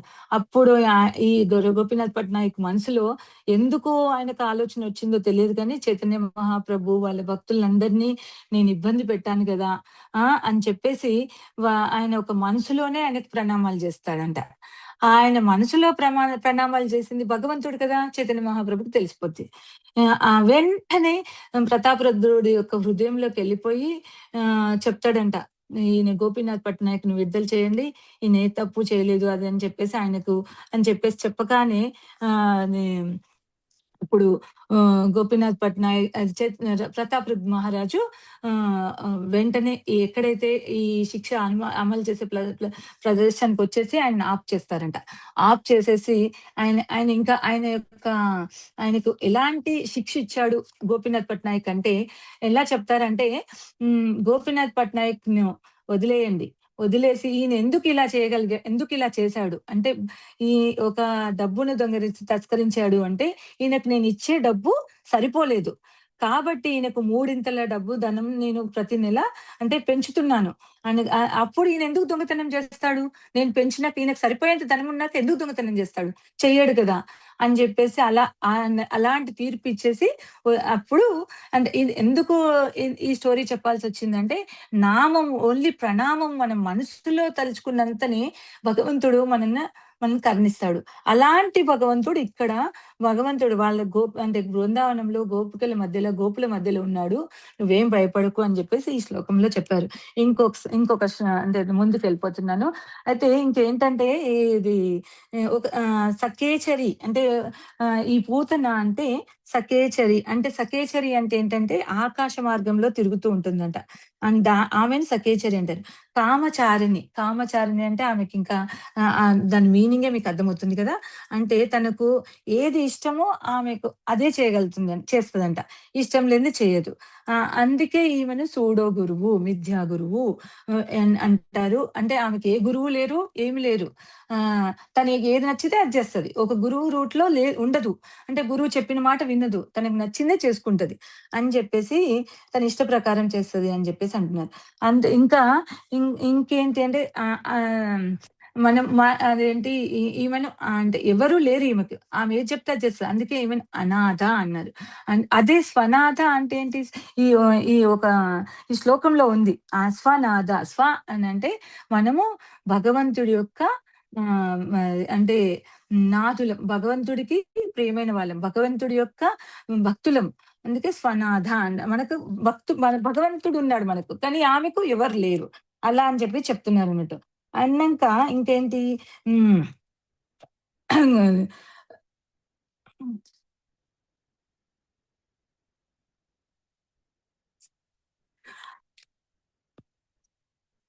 అంటే ఇంకా ఏం చెప్తున్నారంటే అది అంటే ఈ అది పూతన గురించి ఏం చెప్తున్నారంటే హ్మ్. వైష్ణవులనే వాళ్ళు అంటే ఇప్పుడు ఆహ్, ఆహ్, ఎందుకు ఈ వైష్ణవులు ఎలా అంటే బొట్టు, తిలకము లేకపోతే తులసి మాల, తులసి జపము ఇవన్నీ చేస్తున్నాం గదా! అది అంటే మనము కొంతమంది ఎలా ఉంటారట అంటే ఇవన్నీ అంటే బొట్టు పెట్టుకుంటారు. అదే అదే అదే నామం పెట్టుకుంటారు.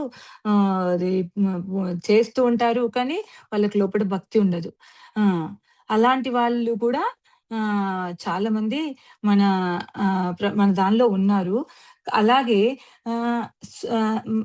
కానీ ఎవరైతే గురువు ఆహ్, శుద్ధ భక్తులు గురువు వాళ్ళేంటి వాళ్ళ వాళ్ళ వాళ్ళ నామ జపము, వాళ్ళ వాళ్ళ మాట అంటే వాళ్ళు భగవంతుడు చెప్పింది వాళ్ళ గురు పరంపరలో వచ్చిన వాళ్ళు చెప్పిన మాటలు అంటే మనకు హత్తుకుపోయి గుండెల్లోకి హత్తుకుపోయి వాళ్ళు చెప్పింది మనం తప్పకుండా వాళ్ళ నామజపం వల్ల వాళ్ళు ఏది చెప్తే మనం అది చేయగలుగుతాం. అలాంటి గురువులు ని మనము ఎన్నుకోవాలి. ఈ సూడో గురువుని ఎన్నుకోకూడదు అని ఇక్కడ చెప్తున్నారన్నట్టు. అనుసరించాలి అని జెప్పి చెప్తున్నారు. ఆహ్, పూతన అంత అందంగా రెడీ అయిపోయి మనసులో మాత్రం మ భ భగవంతుడు కృష్ణుడి మీద కసి, కోపం పెంచుకొని ఎప్పుడు చంపాలి అని జెప్పేసి ఉందన్నట్టు. అని చంపాలని చెప్పి ఆలోచిస్తూ వాళ్ళ ఇంట్లోకి ఎంటర్ అయిపోయింది. సుఖదేవ్ గోస్వామి ఇంకా చెప్తున్నారు ఏంటంటే ఆహ్, ఇక్కడ ఈ శ్లోకంలో ఆమె పూతన యొక్క వర్ణన గూడా చేశారన్నట్టు. ఏమని చేశారంటే ఆమె యొక్క సన్నని నడుము, చక్కని వస్త్రధారణము, ఆమెట మల్లికా పుష్పములను పట్టుకుందంట. తర్వాత మెడలో హారం వేసుకొని హ్మ్. ఆమె కురులు చాలా అందంగా ముందుకు తిరిగిపోయి ఉన్నాయంట. ఆమె చెవుల యొక్క కుండలములు దేదీప్యమానంగా వెలిగిపోతున్నాయంట. ఆమె ఒక కమల పువ్వును చేతిలో పట్టుకొని ఉందంట. మరియు ఆమె ఊరకంట చూస్తుందంట. ఇంత బాగా వర్ణించాడు. అంటే ఒక సుఖదేవ్ గోస్వామి భగవంతుడు భక్తుడు ఆయన ఒక ఏంటి అది సన్యాసి అయ్యుండి అంటే ఒక ఆహ్, ఇలా వర్ణిస్తున్నాడేంది అని మనకు డౌట్ రావచ్చు. అంటే ఎందుకు ఇలా వర్ణిస్తున్నాడు అంటే ఏంటంటే, ఏం చెప్తారంటే ఇక్కడ ఆచార్యులు హ్మ్.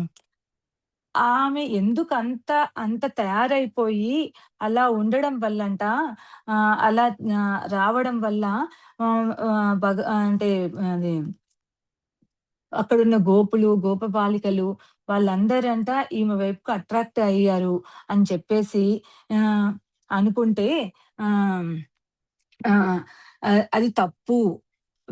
భగవంతుడు అక్కడున్నాంక వీళ్ళని ఈమెను అట్రాక్ట్ అవ్వడం అనేది భగవంతుడి యొక్క లీల ద్వారానే జరుగుతుంది కానీ, వాళ్ళు ఎప్పుడూ భగవంతుడిని తప్ప వేరే వాళ్ళని ఈ లీల ముందుకు జరగాలి అంటే ఈ కొంత యోగమాయ ఆవహించి వీళ్ళని ఇలా చేసింది అని చెప్తారు తప్ప ఆచార్యులు ఆహ్, బ వాళ్ళకు గోపబాలికలకు కృష్ణుడు తప్ప వేరే యావిగేషనే లేదు అని చెప్పడం కొరకు ఇదంతా ఈ వర్ణన చేశారు అని చెప్తున్నారన్నట్టు.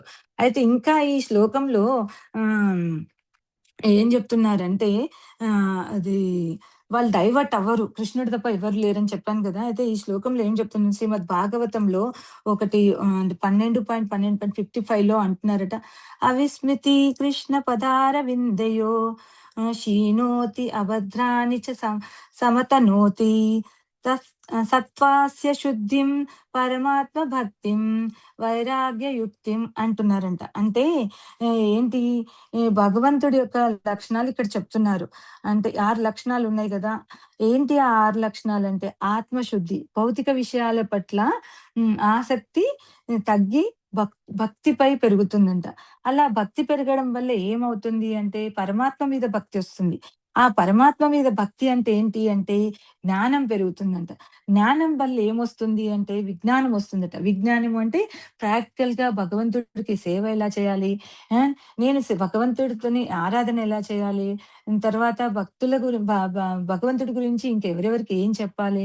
భగవంతుడికి ఎలా చేస్తే నేను నచ్చుతా అనేది విజ్ఞానం వస్తుందట. ఆ విజ్ఞానం వల్ల ఏమొస్తుందంటే వైరాగ్యం వస్తుందట. ఆ వైరాగ్యంతోని మనకన్నీ శుభాలే జరుగుతాయి. ఇంకేమీ జరగదు.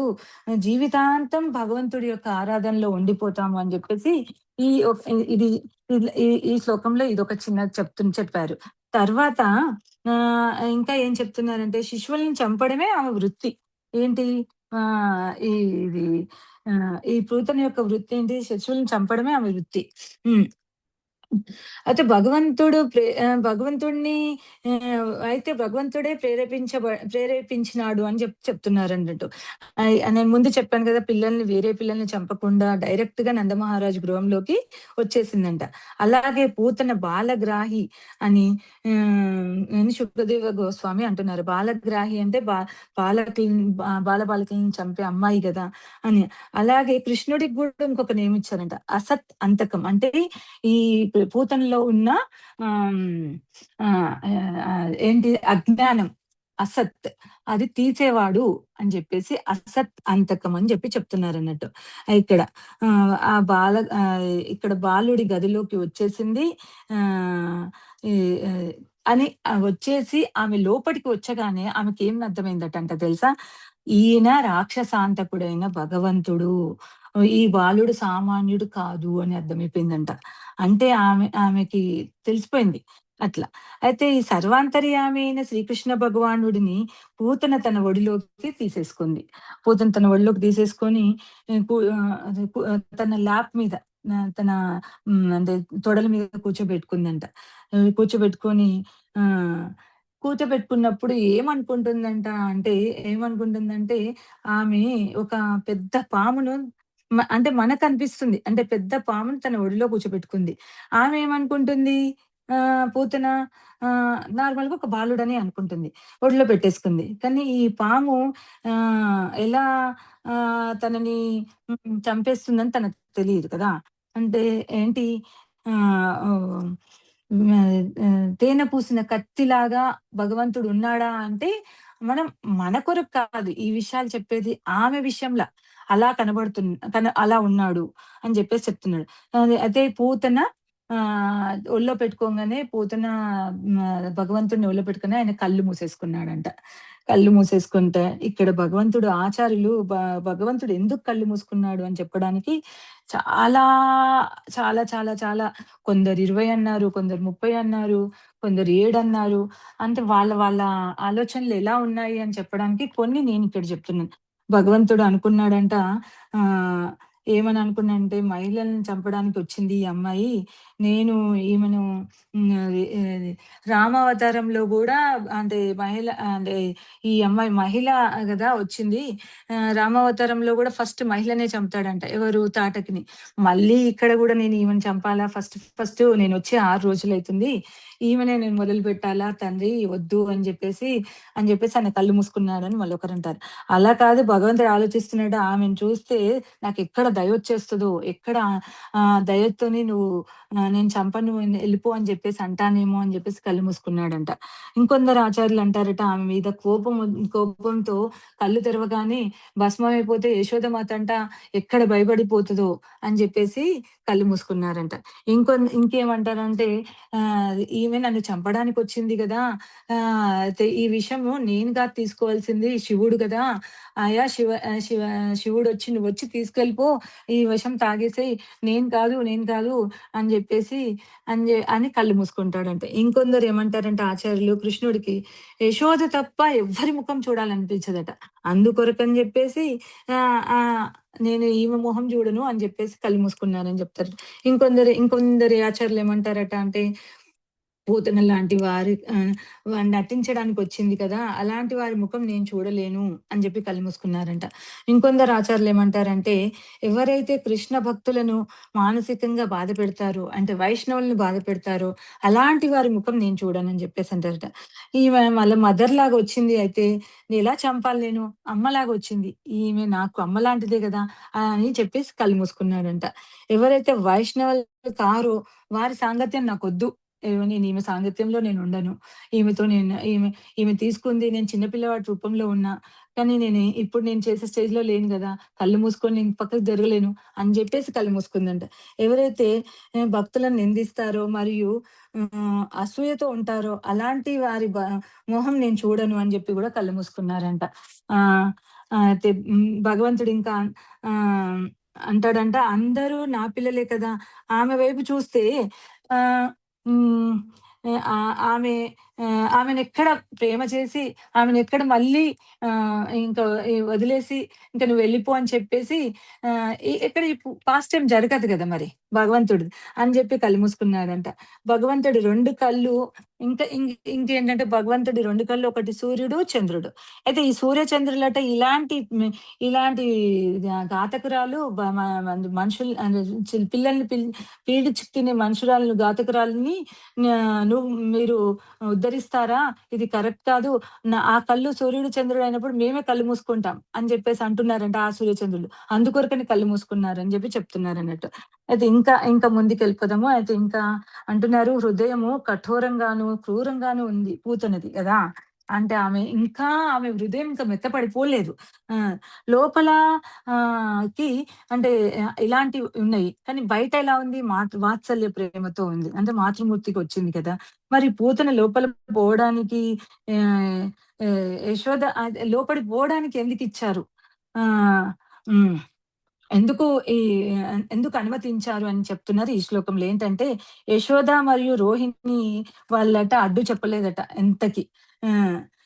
ఎందుకు అంటే ఆమె సౌందర్యం జూసి, తర్వాత ఆమె కమల పువ్వు పట్టుకొని లక్ష్మీదేవిలాగా వచ్చింది గదా! అందువల్ల ఆమె అడ్డు చెప్పలేదట. అయితే ఏంటంటే వాళ్ళు ఇందులో గూడా ఏం ఆలోచించారట అంటే, ఈ లక్ష్మీదేవి రూపంలో వచ్చి నా బాలుడిని ఎంత రక్ష కట్టి ఎలాంటి దృష్టి దోషాలు లేకుండా కాపాడుతుంది. భగవంతుడి యొక్క క్షేమం గురించే వీళ్ళు ఆమెను లోపలికి వెళ్తుంటే అడ్డు చెప్పలేదని జెప్పేసి చెప్తున్నారన్నట్టు. తర్వాత ఆమె తన స్తన్యములకు రాసిన విషము ఎంత కాలకూట విషయమంట. ఆలాహలమంట. అది ఏంటంటే ఎంత ప్రమాదకరమైందంట అంటే ఉత్తగా మనము టచ్ చేస్తే గూడా అది అక్కడ మనుషులు చనిపోతారంట. అలాంటి విషం ఉన్న ఈమె. అలాంటి రాసుకొని వచ్చిందామె. ఇక్కడ ఆచార్యులు ఏం చెప్తున్నారంటే, కృష్ణ శిశువుగా ఉన్నారు. ఆమె ఇట్లా పట్టుకుంది. అంటే ఇట్లా పట్టుకున్నప్పుడు శిశువులాగానే ఉన్నాడంట. కానీ ఎప్పుడైతే పట్టుకొని స్తనాలను ముట్టుకున్నప్పుడు ఆయన భగవానుడి అవతారం ఎత్తాడంట. భగవానుడి అవతారం. ఎందుకు భగవానుడు అంటే ఈయన షడైశ్వర్య పూర్ణుడు కదా! అన్నీ ఉన్నాయి గదా! అయితే ఎప్పుడైతే శిశువు పట్టుకున్నప్పుడు ఎందుకు అంటే గట్టిగా పీల్చి తను లాగుతూ తన ప్రాణాన్ని తీసేయాలని చూస్తున్నాడంట భగవంతుడు. అప్పుడు భగవంతుడు ఏం చెప్తున్నాడంటే, ఈ 6 గుణాలు భగవంతుల్లో ఉన్నాయి కాబట్టి ఆమెకు కూడా అవిచ్చాడంట. ఆమెకిస్తాడంట. అవిచ్చేసి హ్మ్. ఈ ఏ ఏంటి తనలో ఉన్న అవిద్యని అన్ అంటే భగవంతుడి అవతారం ఎందుకెత్తారు అంటే, ఈ షడైశ్వర్య పూర్వ గుణాలన్నీ తనకిచ్చేసి, తనలో ఉన్న అవిద్యను అవన్నీ తీసేస్తున్నారంట. ఏం చెప్తున్నారంటే ఇక్కడ ఆచార్యులు అవిద్య, అజ్ఞానంని తీసేసి జ్ఞానం ప్రసాదించి ముక్తి ఇచ్చాడంట ఈమెకు. 6 గుణాలు ఆమెకెందుకిచ్చాడు అనడానికి చెప్తున్నాడు. తర్వాత ధనం ఇచ్చారంట. ధనం అని ఏం ధనము? వాత్సల్య ధనం ఇచ్చారంట. తర్వాత కీర్తినిచ్చారు. కీర్తి ఎలా ఇచ్చారు అంటే, ఎప్పుడో ఈ 5000 సంవత్సరాల క్రితంలో జరిగిన ఈ పూతన లీలను మనం ఇప్పుడు గూడా చర్చించుకుంటున్నాము. భగవంతుడు ఆమెకి ఎంత గొప్ప కీర్తినిస్తే, ఆమె ఎంత గొప్ప అంటే అది గోలోక బృందావనంలో గూడా మనకి తెలుసు కదా! అమ్మ స్థానం ఇచ్చాడని. అది ముందు గూడా వస్తుందింకా. అంటే అట్లాంటి ఈ ఘటన గురించి మనం ఇప్పుడు గూడా చర్చించుకున్నామంటే అంత కీర్తి ఆమెకిచ్చాడని చెప్పింది. తర్వాత బలంనిచ్చారంట. ఎలాంటి బలం అంటే భగవంతుడు భగవంతుడిని ఎవరైనా ఎత్తుకోగలుగుతామా? కానీ ఆమె అంత సునాయాసంగా భగవంతుడిని ఎత్తుకోగలిగింది. అంటే ఆ బలం లేనిది ఆమె ఎత్తుకోలేదు అని చెప్పడానికి బలం గురించి ఇచ్చారు. ఆమెకు ప్రసాదించారు. తర్వాత ఆమెకు అందం గూడా ఇచ్చాడు. ఎలాంటి అందం ఇచ్చాడంటే నిజమైన అందం. ఆమె ఇప్పుడు ముందు ఎలా వచ్చింది అంటే లోపల బాగా కోపము అంటే చంపేయాలని అలాంటి ఆ కోపం పెట్టుకొని వచ్చింది. కానీ ఇప్పుడు ఆమె యొక్క అజ్ఞానం పోయింది కాబట్టి మంచి మనస్సు అంటే ఇంటర్నల్ బ్యూటీని ఇచ్చాడంట. అంటే మంచి మనసుతో భగవంతుని శక్తి అంటే మంచి మనసుతో భగవంతుని ఆరాధించే శక్తినిచ్చాడు అని చెప్తున్నారు. తర్వాత అమ్మ పదవిని గూడా ఇచ్చారు. ఇలాంటి అంటే ఒక భగవాన్ అనే పెదానికి ఎందుకు భగవాన్ అని ఆమె పట్టుకున్నప్పుడు భగవాన్‌లాగా ఎందుకయ్యాడానికి ఇదంతా చెప్పారన్నట్టు. అలాగే శ్రీకృష్ణుడు పాలు తాగడం మొదలు పెట్టేసాడు అంట. దానివల్ల ఆమె నన్ను అంటే మూంఛ అంటుంది. పాలు తాగడం మొదలు పెట్టగానే ఆమె నన్ను వదిలేయండి, వదిలేయి అని చెప్తుంది. నా స్తరపానం చెయ్యకు, చెయ్యకు అని గట్టిగా అరవడం మొదలుపెట్టిందట. అయితే ఈ ఆమెకు ఇంకా ఆమె అరవటంతో పాటు ఆమెకు చెమటలు పట్టడము, తర్వాత కళ్ళు పెద్దవి చేసి కాళ్ళు, చేతులు క క కొట్టుకుంటూ ఆ రాక్షసి పెద్దగా అరవడం సాగింది. ఇంకా ఆమె అలా అరవడం వలన పర్వతాలతో పాటు ధరణి, గ్రహములతో పాటు ఆకాశం చలించిపోయినాయంట. అంటే ఆమె అంత పెద్దగా గంభీరంగా అరుస్తుందంట. అరిచి ఎలా అంటే ఇంకా అంటే గోకులం ఒకటే కాదు, మొత్తం ప్రపంచం దద్దరిల్లిందంట. అంటే అధోలోకాలు, దిక్కులు అన్నీ రీసౌండ్ వచ్చినాయంట. అంత పెద్దగా అరిచిందంట. ఇంకా ఈ విధంగా కృష్ణుడు యొక్క స్తనం తాగుతూ అంటే ఆమె యొక్క స్తనంలో పాలు తాగుతూ ఉండగా పీడించగా, ఆ బాధను అనుభవించలేక ఆమె వ్యధ చెంది, ఆమె అక్కడికక్కడికే మరణించిందట. కృష్ణ పూతనను చంపేశాడు. హరి బోల్. హరే కృష్ణ, కృష్ణ కృష్ణ హరే హరే, హరే రామ హరే రామ, రామ రామ హరే హరే. అయితే పరీక్షిత్ మహారాజు నోరు పెద్దగా తెరిచి కాళ్ళు చేతులు చూసి జో ఇది ఇంకా పరీక్షిత్ మహారాజుకి చెప్తున్నాడట. ఏంటి ఈ ఈ మంట నోరు పెద్దగా చేసి కాళ్ళు చేతులన్నీ ఇట్లా చాచేసి జుట్టు విరబోసుకొని ఆమె నిజ రూపంలోకి వచ్చేసిందట. నిజ రూపంలోకి వచ్చేసి అంటే వికారమైన రూపం అంటే ఈ పళ్ళు పెద్దగా ఉండి ఉంటాయి కదా! రాక్షస రూపం ఎలా ఉంటది అలా వికారంగా వచ్చేసిందట. వచ్చేసి ఆమె మహాకాయం, ఎంత పెద్ద కాయం అంటే ఆమె నేలపై పడినప్పుడంట అంటే 12 మైల్స్ అంటే మన లెక్కలో 18 కిలోమీటర్స్ దూరం పడిందంట. ఆహ్, ఆహ్, అంటే పడిపోయినప్పుడు అక్కడ ఆ 18 కిలోమీటర్స్ దూరంలో ఉన్న వృక్షాలు ఇంకేమేమి ఉన్నాయో అవన్నీ కింద పడి పిండి పిండి నుజ్జు నుజ్జు అయిపోయాయంట. ఆమె ఎక్కడ పడింది అంటే అది కంసుడి యొక్క గోష్టం అది ఎక్కడుంది అంటే గోకులంకి దగ్గరలోనే ఉంటది. ఇంత ఇంత మైల్ దూరం. ఆ గోష్టంలో పడిపోయిందంట. ఇంకా ఆమె యొక్క వర్ణన ఎంత చేసిండ్రంటే ఆమె 12 మైల్స్ పొడవు, 6 మైల్స్ వెడల్పు, 3 మైల్స్ ఎత్తులో అట్లా అంత పెద్ద కాయం, భారీ కాయం అలా ఉందని జెప్పి చెప్తున్నారు. ఆమె నోరు నాగలి చాటిలాగుందంట. చాటి దంతాలను పోలి ఉంటది. నాసికా రంధ్రములు హరే కృష్ణ ఎవరో క్లోజ్ చేసుకోరమ్మా.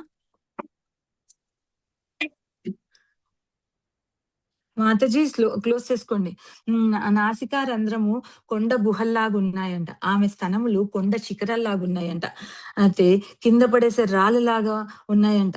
ఆమె చింపిరి జుట్టుతో తామ్రవర్ణంలో అంటే తామ్రవర్ణంలో ఉందంట. ఆమె నేత్రములు లోతుగా ఉన్నాయంట. అంధకూపంలాగా అంటే పెద్ద లోతు అయిన ఏమంటారు అందులో పడిపోయేటి ఒక గుంటల్లాగా ఉన్నాయంట. ఆ! భుజాలు, పాదములు వంతెనల్లాగా అంతంత పెద్ద పెద్ద ఇంత వర్ణించాడు. ఎవరు గోస్వామి ముందు వర్ణించాడు. ఇప్పుడు కూడా వర్ణిస్తున్నారు. అంటే అలా అది. తర్వాత ఉదరం ఎండిపోయిన చెరువు వలె ఉందంట.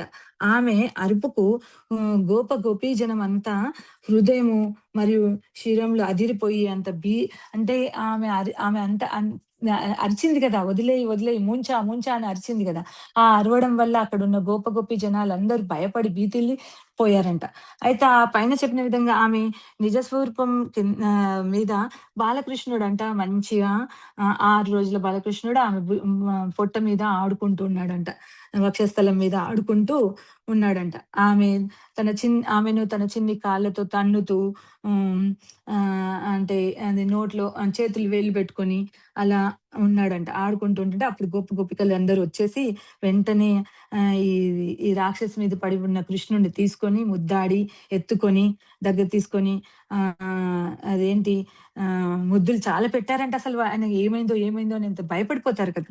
అయితే అలా భగవంతుడేంటి ఈ అంటే ఇక్కడ మనం ఎందుకు ఇది కూడా చెప్పాలంటే భగవంతుడు వేరే అంటే ఇప్పుడు వేరే అంటే ఇక్కడ కృష్ణావతారంలో వచ్చినప్పుడు అవతారి కదా! ఎందుకు ఇక్కడ ఇది చెప్తున్నారంటే వేరే దానిలోనైతే ఇప్పుడు నరసింహ అవతారంలో నరుడు నారాయణలాగా, తర్వాత వామనావతారంలో పొట్టిగా, తర్వాత ఇదేంది మత్స్యావతారంలో మీనంలా. కానీ ఇక్కడ షడైశ్వర్య పూర్ణుడు. ఆయన ఎలా ఉండి అలాగే రాక్షసులను చంపుతాడు. ఆయనకు అలాంటి శక్తి ఉంది అని చెప్తున్నారన్నట్టు. అంటే అతడు తన శక్తులను ఎటువంటి పరిస్థితుల్లోనూ అలాగే ప్రదర్శిస్తాడు అని చెప్తున్నారు. ఆ తర్వాత అక్కడికి యశోదమాత, రోహిణులొచ్చేసారంట. వచ్చేసి కృష్ణుడిని తీసుకొని వాళ్ళ చేతుల్లోకి తీసుకొని ఆహ్, "అంతా బానే ఉన్నావా నాన్న?" అది ఇది అని చెప్పేసి చూసుకొని తర్వాత గోపుచ్చంతోని దిష్టి తీసేస్తారంట. దిష్టి తీసేసి ఆహ్, హరినామము, అంటే నారాయణ, మాధవ, కేశవ అని చెప్తూ దిష్టి తీసేస్తారంట. తీసేసి ఏంటి ఇంకా ఆ తర్వాత కృష్ణుడికి గోమూత్రంతోని వాళ్ళు స్నానం చేపిచ్చేసారంట. అంటే ఏం జరిగిందో ఏమో, ఏ పిల్లాడికి ఏ ధూళి పడిందో ఏమో, ఎవరి దృష్టి పడిందో ఏమో అని చెప్పేసి తీసేసి గోధూళితో మొత్తం దేహాన్ని అదే స్నానం చేపిచ్చేసి గోమూత్రంతో స్నానం చేపిసి గోధూళితో మొత్తం దేహాన్ని అద్ది గోమయంతోని వాళ్ళేం జేస్తారంట తిలకధారణ భగవన్ నామాలతోని రక్ష కడతారంట.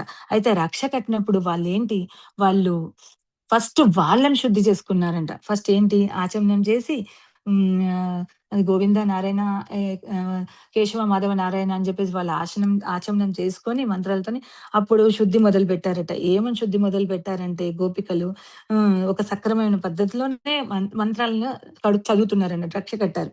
అజుడు నీ పాదములను, మణిమంతుడు నీ జానువులను, యజ్ఞుడు నీ ఊర్వులను, అచ్యుతుడు నీ కటితలమును, హయగ్రీవుడు నీ హృదయమును, కేశవుడు నీ హృదయమును, ఈశుడు నీ వక్షస్థలమును, సూర్యుడు నీ కంఠమును, విష్ణువు నీ భుజములను, ఉరుక్రముడు నీ ముఖమును, ఈశ్వరుడు నీ శరీరమును, నీ శిరమును, చక్రి నీ ముందు భాగమును, గదాధరి యగు శ్రీహరి నీ వెనక భాగమును, ధనుర్ధారి యగు మధురైరి ఖడ్గపాణి యగు అజుడు నీ 2 పార్శ్వములను, శంఖధారి యగు ఉరుగాముడు అన్ని కోణముల నుండి. హరే కృష్ణ.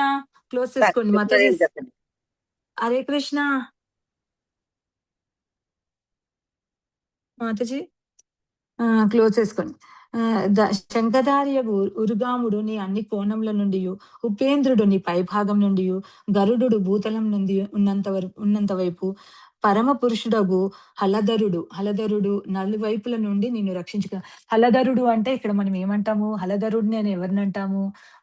అదేంటి బలరాముడిని అంటాం. కానీ హలధరుడు అంటే కృష్ణుడు కూడా అని చెప్తున్నారు అన్నట్టు.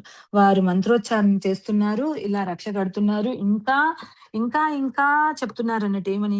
ఋషికేశుడు నీ ఇంద్రియములను, నారాయణుడు నీ ప్రాణములను, శ్వేత ద్వీపపతియగు వాడు నీ చిత్తములను, యోగీశ్వరుడు నీ మనస్సును, కృష్ణ గర్భుడు నీ బుద్ధిని, దేవాదేవుడు నీ ఆత్మను రక్షించుగాక అని చెప్తున్నాడు.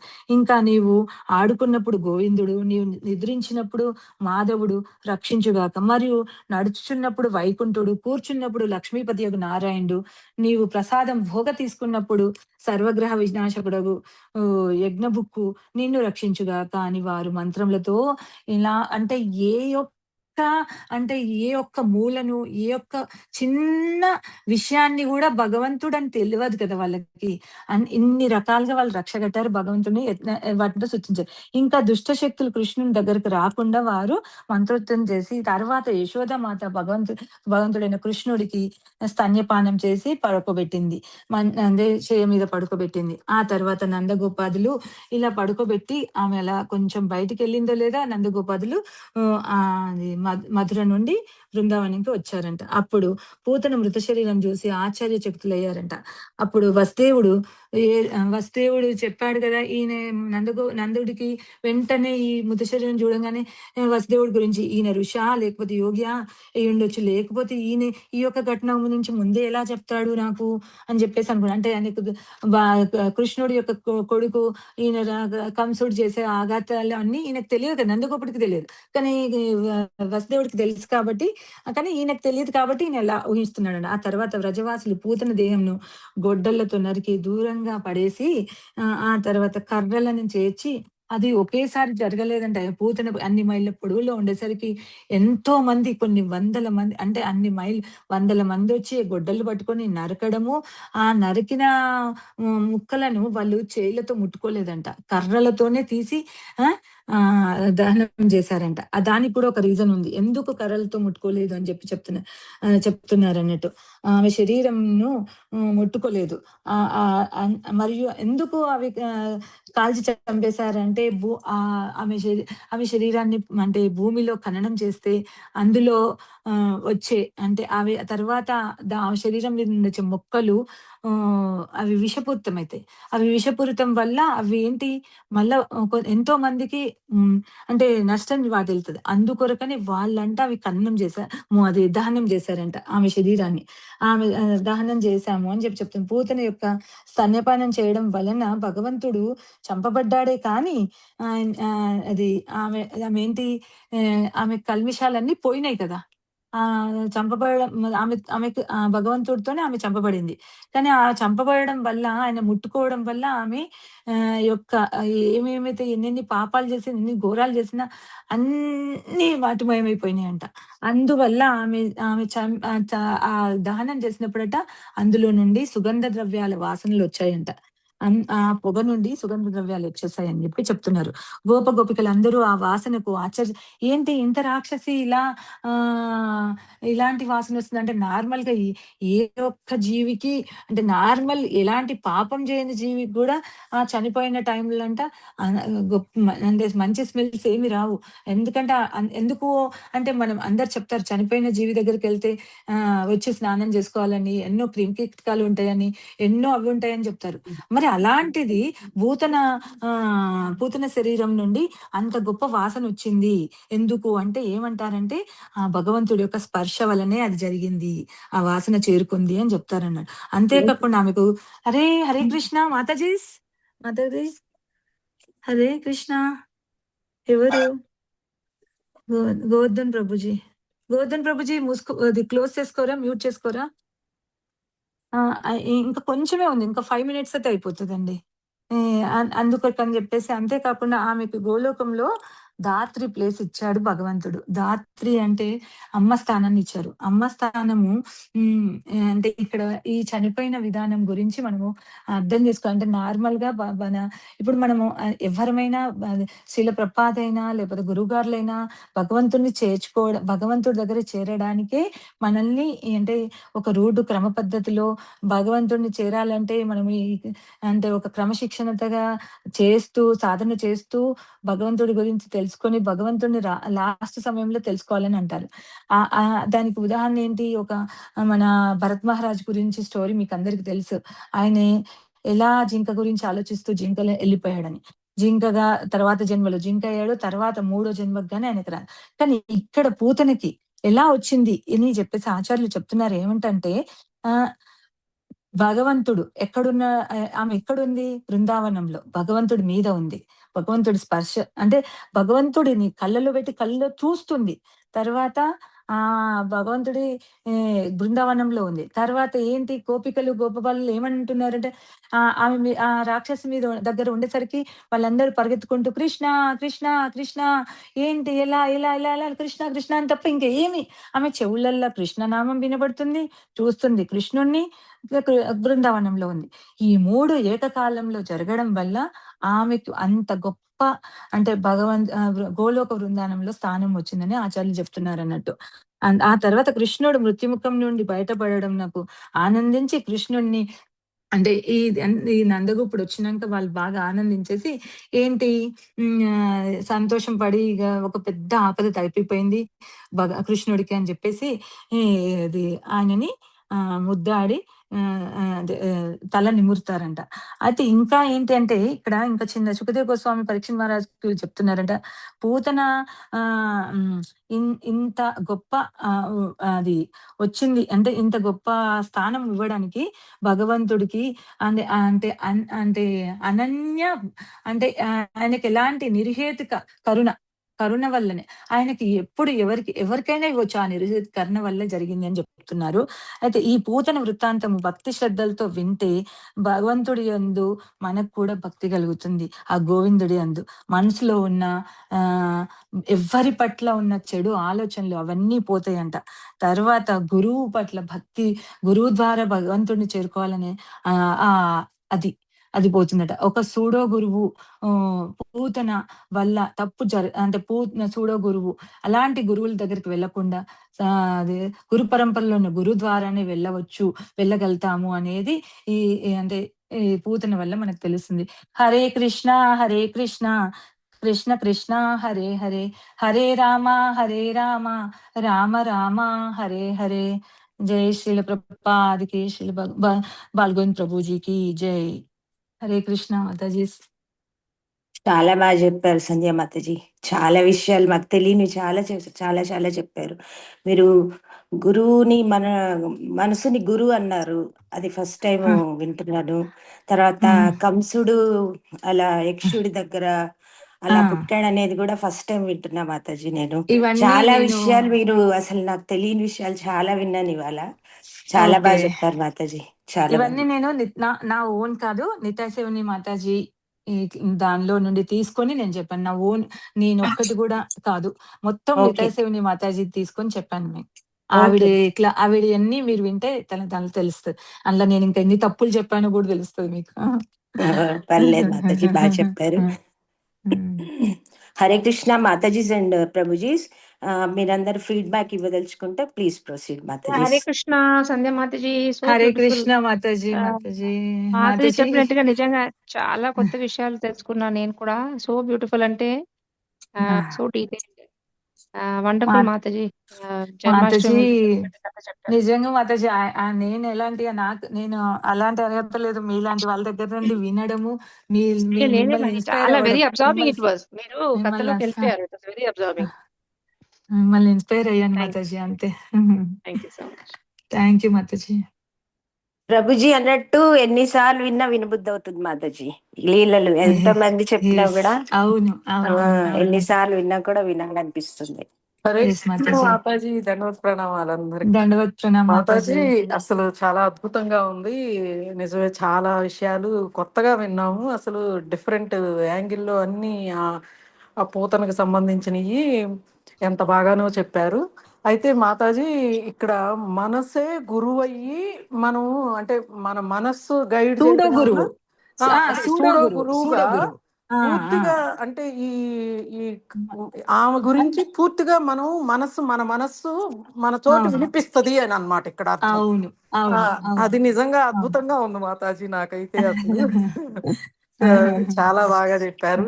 ఈ పూతనది నిజంగా ఎన్నిసార్లు విన్నా అసలు ఏంటో అన్ని లీలలన్నీ కూడాను భగవంతుడి అన్ని కొత్తగానే ఉంటాయి మాతాజీ. ఎంతో వినసొంపుగా ఉంటాయి. అన్ని ఆపుకొని కూర్చొని వింటాం అనమాట. చాలా బాగుంది మాతాజీ, చాలా బాగా చెప్పారు. అదంటే కృష్ణ ప్రభుపాద్ తర్వాత బాలగన్ ప్రభు యొక్క అండ్ ఆయన పాద పద్మాలకే వస్తుంది. ఇవన్నీ ఏం చెప్పినా నేను తప్పు చెప్తే నాకు, రైట్ చెప్తే బాలవన్ ప్రభుకి, అంతే. హరే కృష్ణ సంధ్య మాతాజీ. హరే కృష్ణ. బాగా చెప్పారు. అన్ని మా మధ్యలో చిన్న చిన్న స్టోరీస్ అన్ని చాలా మంచి బాగా అనిపించింది లెక్చర్ అంతా.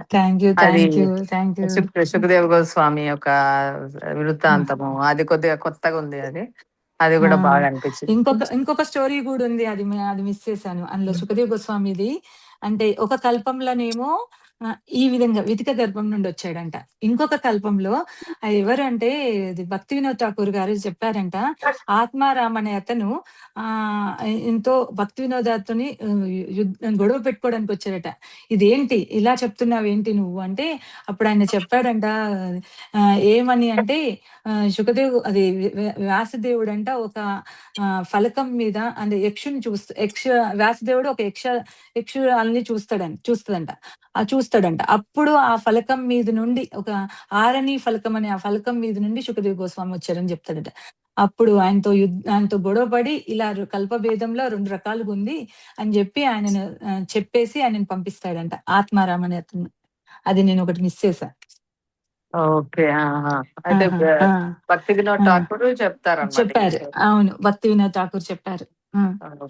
అయితే శివుడి దగ్గరికి వెళ్తుంది కదా, అది శివుడి దగ్గర వింటా ఉంటది కదా, వింటా అప్పుడు ఉంటది. పార్వతీదేవి పడుకుంటది. అప్పుడు ఏమవుతుంది? అవును. అప్పుడు నేను కొద్దిగా మిస్ ఆ అయ్యాను. పార్వతీదేవి పడుకున్నాక ఈ శివుడు చూస్తాడన్నట్టు. ఏంటి ఆమె పడుకుంటుంది. ఈ ఈ చెప్తూ ఉంటాడు. అని సుఖ చెప్తా. సుఖ ఊ ఊ అంటే అంటుంటది. లాస్ట్‌కి ఉమ్. ఆయనకి ఎప్పుడో ఒక మధ్యలో కొంత చెప్పినాక ఆయనకు ఏదో తేడా వచ్చి ఏంటి ఈమె పడుకుందని ఇలా చూసేసరికి ఈమె పడుకుందంట. సుఖ వింటూ ఉంటుంది. అయితే సుఖ వింటున్నప్పుడు ఏంటి ఆహ్, అంటే ఒక చిలుక తప్పు మాటలు మాట్లాడచ్చు. భాగవతం అనేది గుహ్యమైనది కదా! ఇది తప్పు. ఎవరి చెడ్డ వాళ్ళ చేతిలోకి పోకూడదు. అది తప్పుగా పోతది కదా! అని జెప్పేసి శివుడంట శుకని చంపడానికి ఇది కూడా ఒక లీల అన్నట్టు అంతే. ఎందుకంటే శుకదేవ్ గోస్వామి పుట్టడానికి కొరకు అలా మనం అర్థం చేసుకోవాలన్నట్టు. అయితే శుక వెనకాల పరిగెడుతూ ఉంటాడంట. పరిగెడుతూ ఉన్నప్పుడు భూలోకంలో మళ్ళా వ్యాసదేవుడు మళ్ళా వినిత గర్భంలో అంటే వినితకి చెప్తూ ఉంటాడు. వినతికి చెప్తూ ఉంటాడు. అప్పుడు ఆమెకు చెప్తూ ఉన్నప్పుడు ఆమె నోటు తెచ్చుకున్నప్పుడు ఆమె లోపలికి వెళ్ళిపోతాడంట శుక. అంటే అలా అట్లా సరైన గర్భంలో ప్రవేశించే విధంగా కూడా చేస్తాడన్నట్టు. తరిమినారు అని అనుకోవచ్చు. చేస్తాడని లీల అట్లా అట్లా అవును. జరిగింది. అలా లీల జరిగింది. మనం తప్పుగా అర్థం చేసుకోవద్దు శివుడిని ఇక్కడ. అదే అవును అంటే మాతాజీ. చంపడానికి పోతాడు అనేది తప్పుగా అర్థం చేసుకోవద్దు అదే అన్నట్టు. సరైన అట్లా. విధంగా అతని ఆ! జన్మని ఇది బాగా ఇవ్వడానికి. చెప్పాలి. అవును. అవును. అవును. ఆయన అవును. సరి అయిన అవును. మార్గంలో పెట్టడానికి ఆ! వెళ్ళిండు. అవును. అవును. అవును. Thank you Mataji. Hare thank you. Hare Krishna. Hare Krishna Mataji. చాలా చాలా హరే బాగా కృష్ణ. చెప్పినారు. హరే కదలకుండా కృష్ణ. కూర్చొని వినడానికి. చిన్న థ్యాంక్ యూ. చిన్న థ్యాంక్ యూ. కథలతో పాటు మాకు అర్థమయ్యే రీతిలో, నాకు అర్థమయ్యే రీతిలో చక్కగా చెప్పినావు. Thank you. ఆహా! కృష్ణ సంధ్య చాలా హరే బాగా కృష్ణ. చెప్పావు. చాలా హరే చాలా బాగా కృష్ణ. చెప్పావు. థ్యాంక్ బాగా యూ. చెప్పావు. చాలా చాలా చెప్పావు. గుర్తుంచుకోవడానికి నాకు ఇది కావాలి. హరే కృష్ణ సంధ్య మాతాజీ. హరే ప్రణామాలు కృష్ణ మాతాజీ. మాతాజీ. హరే కృష్ణ. చాలా ప్రణామాలు బాగా మాతాజీ. చెప్పారు మాతాజీ. చాలా ఆనందంగా ఉంది. చాలా చాలా బాగా చెప్పారు. చైతన్య చరితామృతంలో విషయాలు కూడా చాలా చెప్పారు. చాలా బాగుంది మాతాజీ. హరే థ్యాంక్ కృష్ణ. యూ మాతాజీ. ప్రణామాలు మాతాజీ. అందరికి థ్యాంక్ ప్రణామాలు. యూ.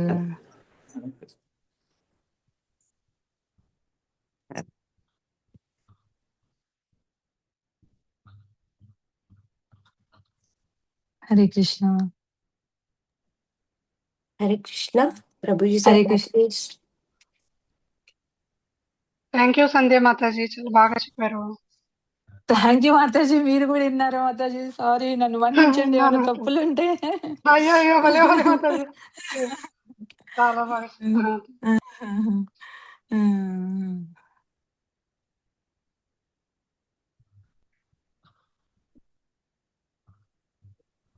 క్లాస్ అయిపోయిందా మాతాజీ? అయిపోయింది ప్రభుజీ. ఇప్పుడే అయిపోయింది.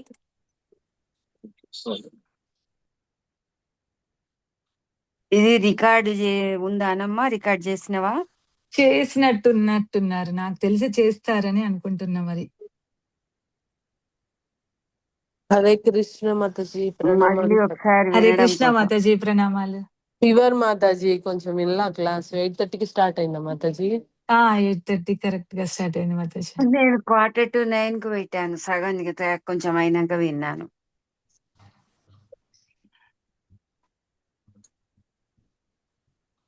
హరే కృష్ణ. హరే కృష్ణ మాతాజీ. క్లోజ్ చేసేద్దామా? వాంఛాకల్పతరుభ్యశ్చ కృపా సింధుభ్యేవ చ పతితానాం పావనేభ్యో వైష్ణవేభ్యో నమో నమః. సంధ్య పాల్గొన్ మాతాజీ ప్రభుజీకి కి జై. హిస్ కేస్ బాలగోవింద్ ప్రభుజీ కి ప్రభుకి జై. జై. సంధ్యా మాతాజీ కి జై. హరే జై. కృష్ణ. హరే హరే కృష్ణ. కృష్ణ. హరే కృష్ణ. క్లోజ్ చేసేస్తాను మాతాజీ. ఓకే మాతాజీ. హరే కృష్ణ.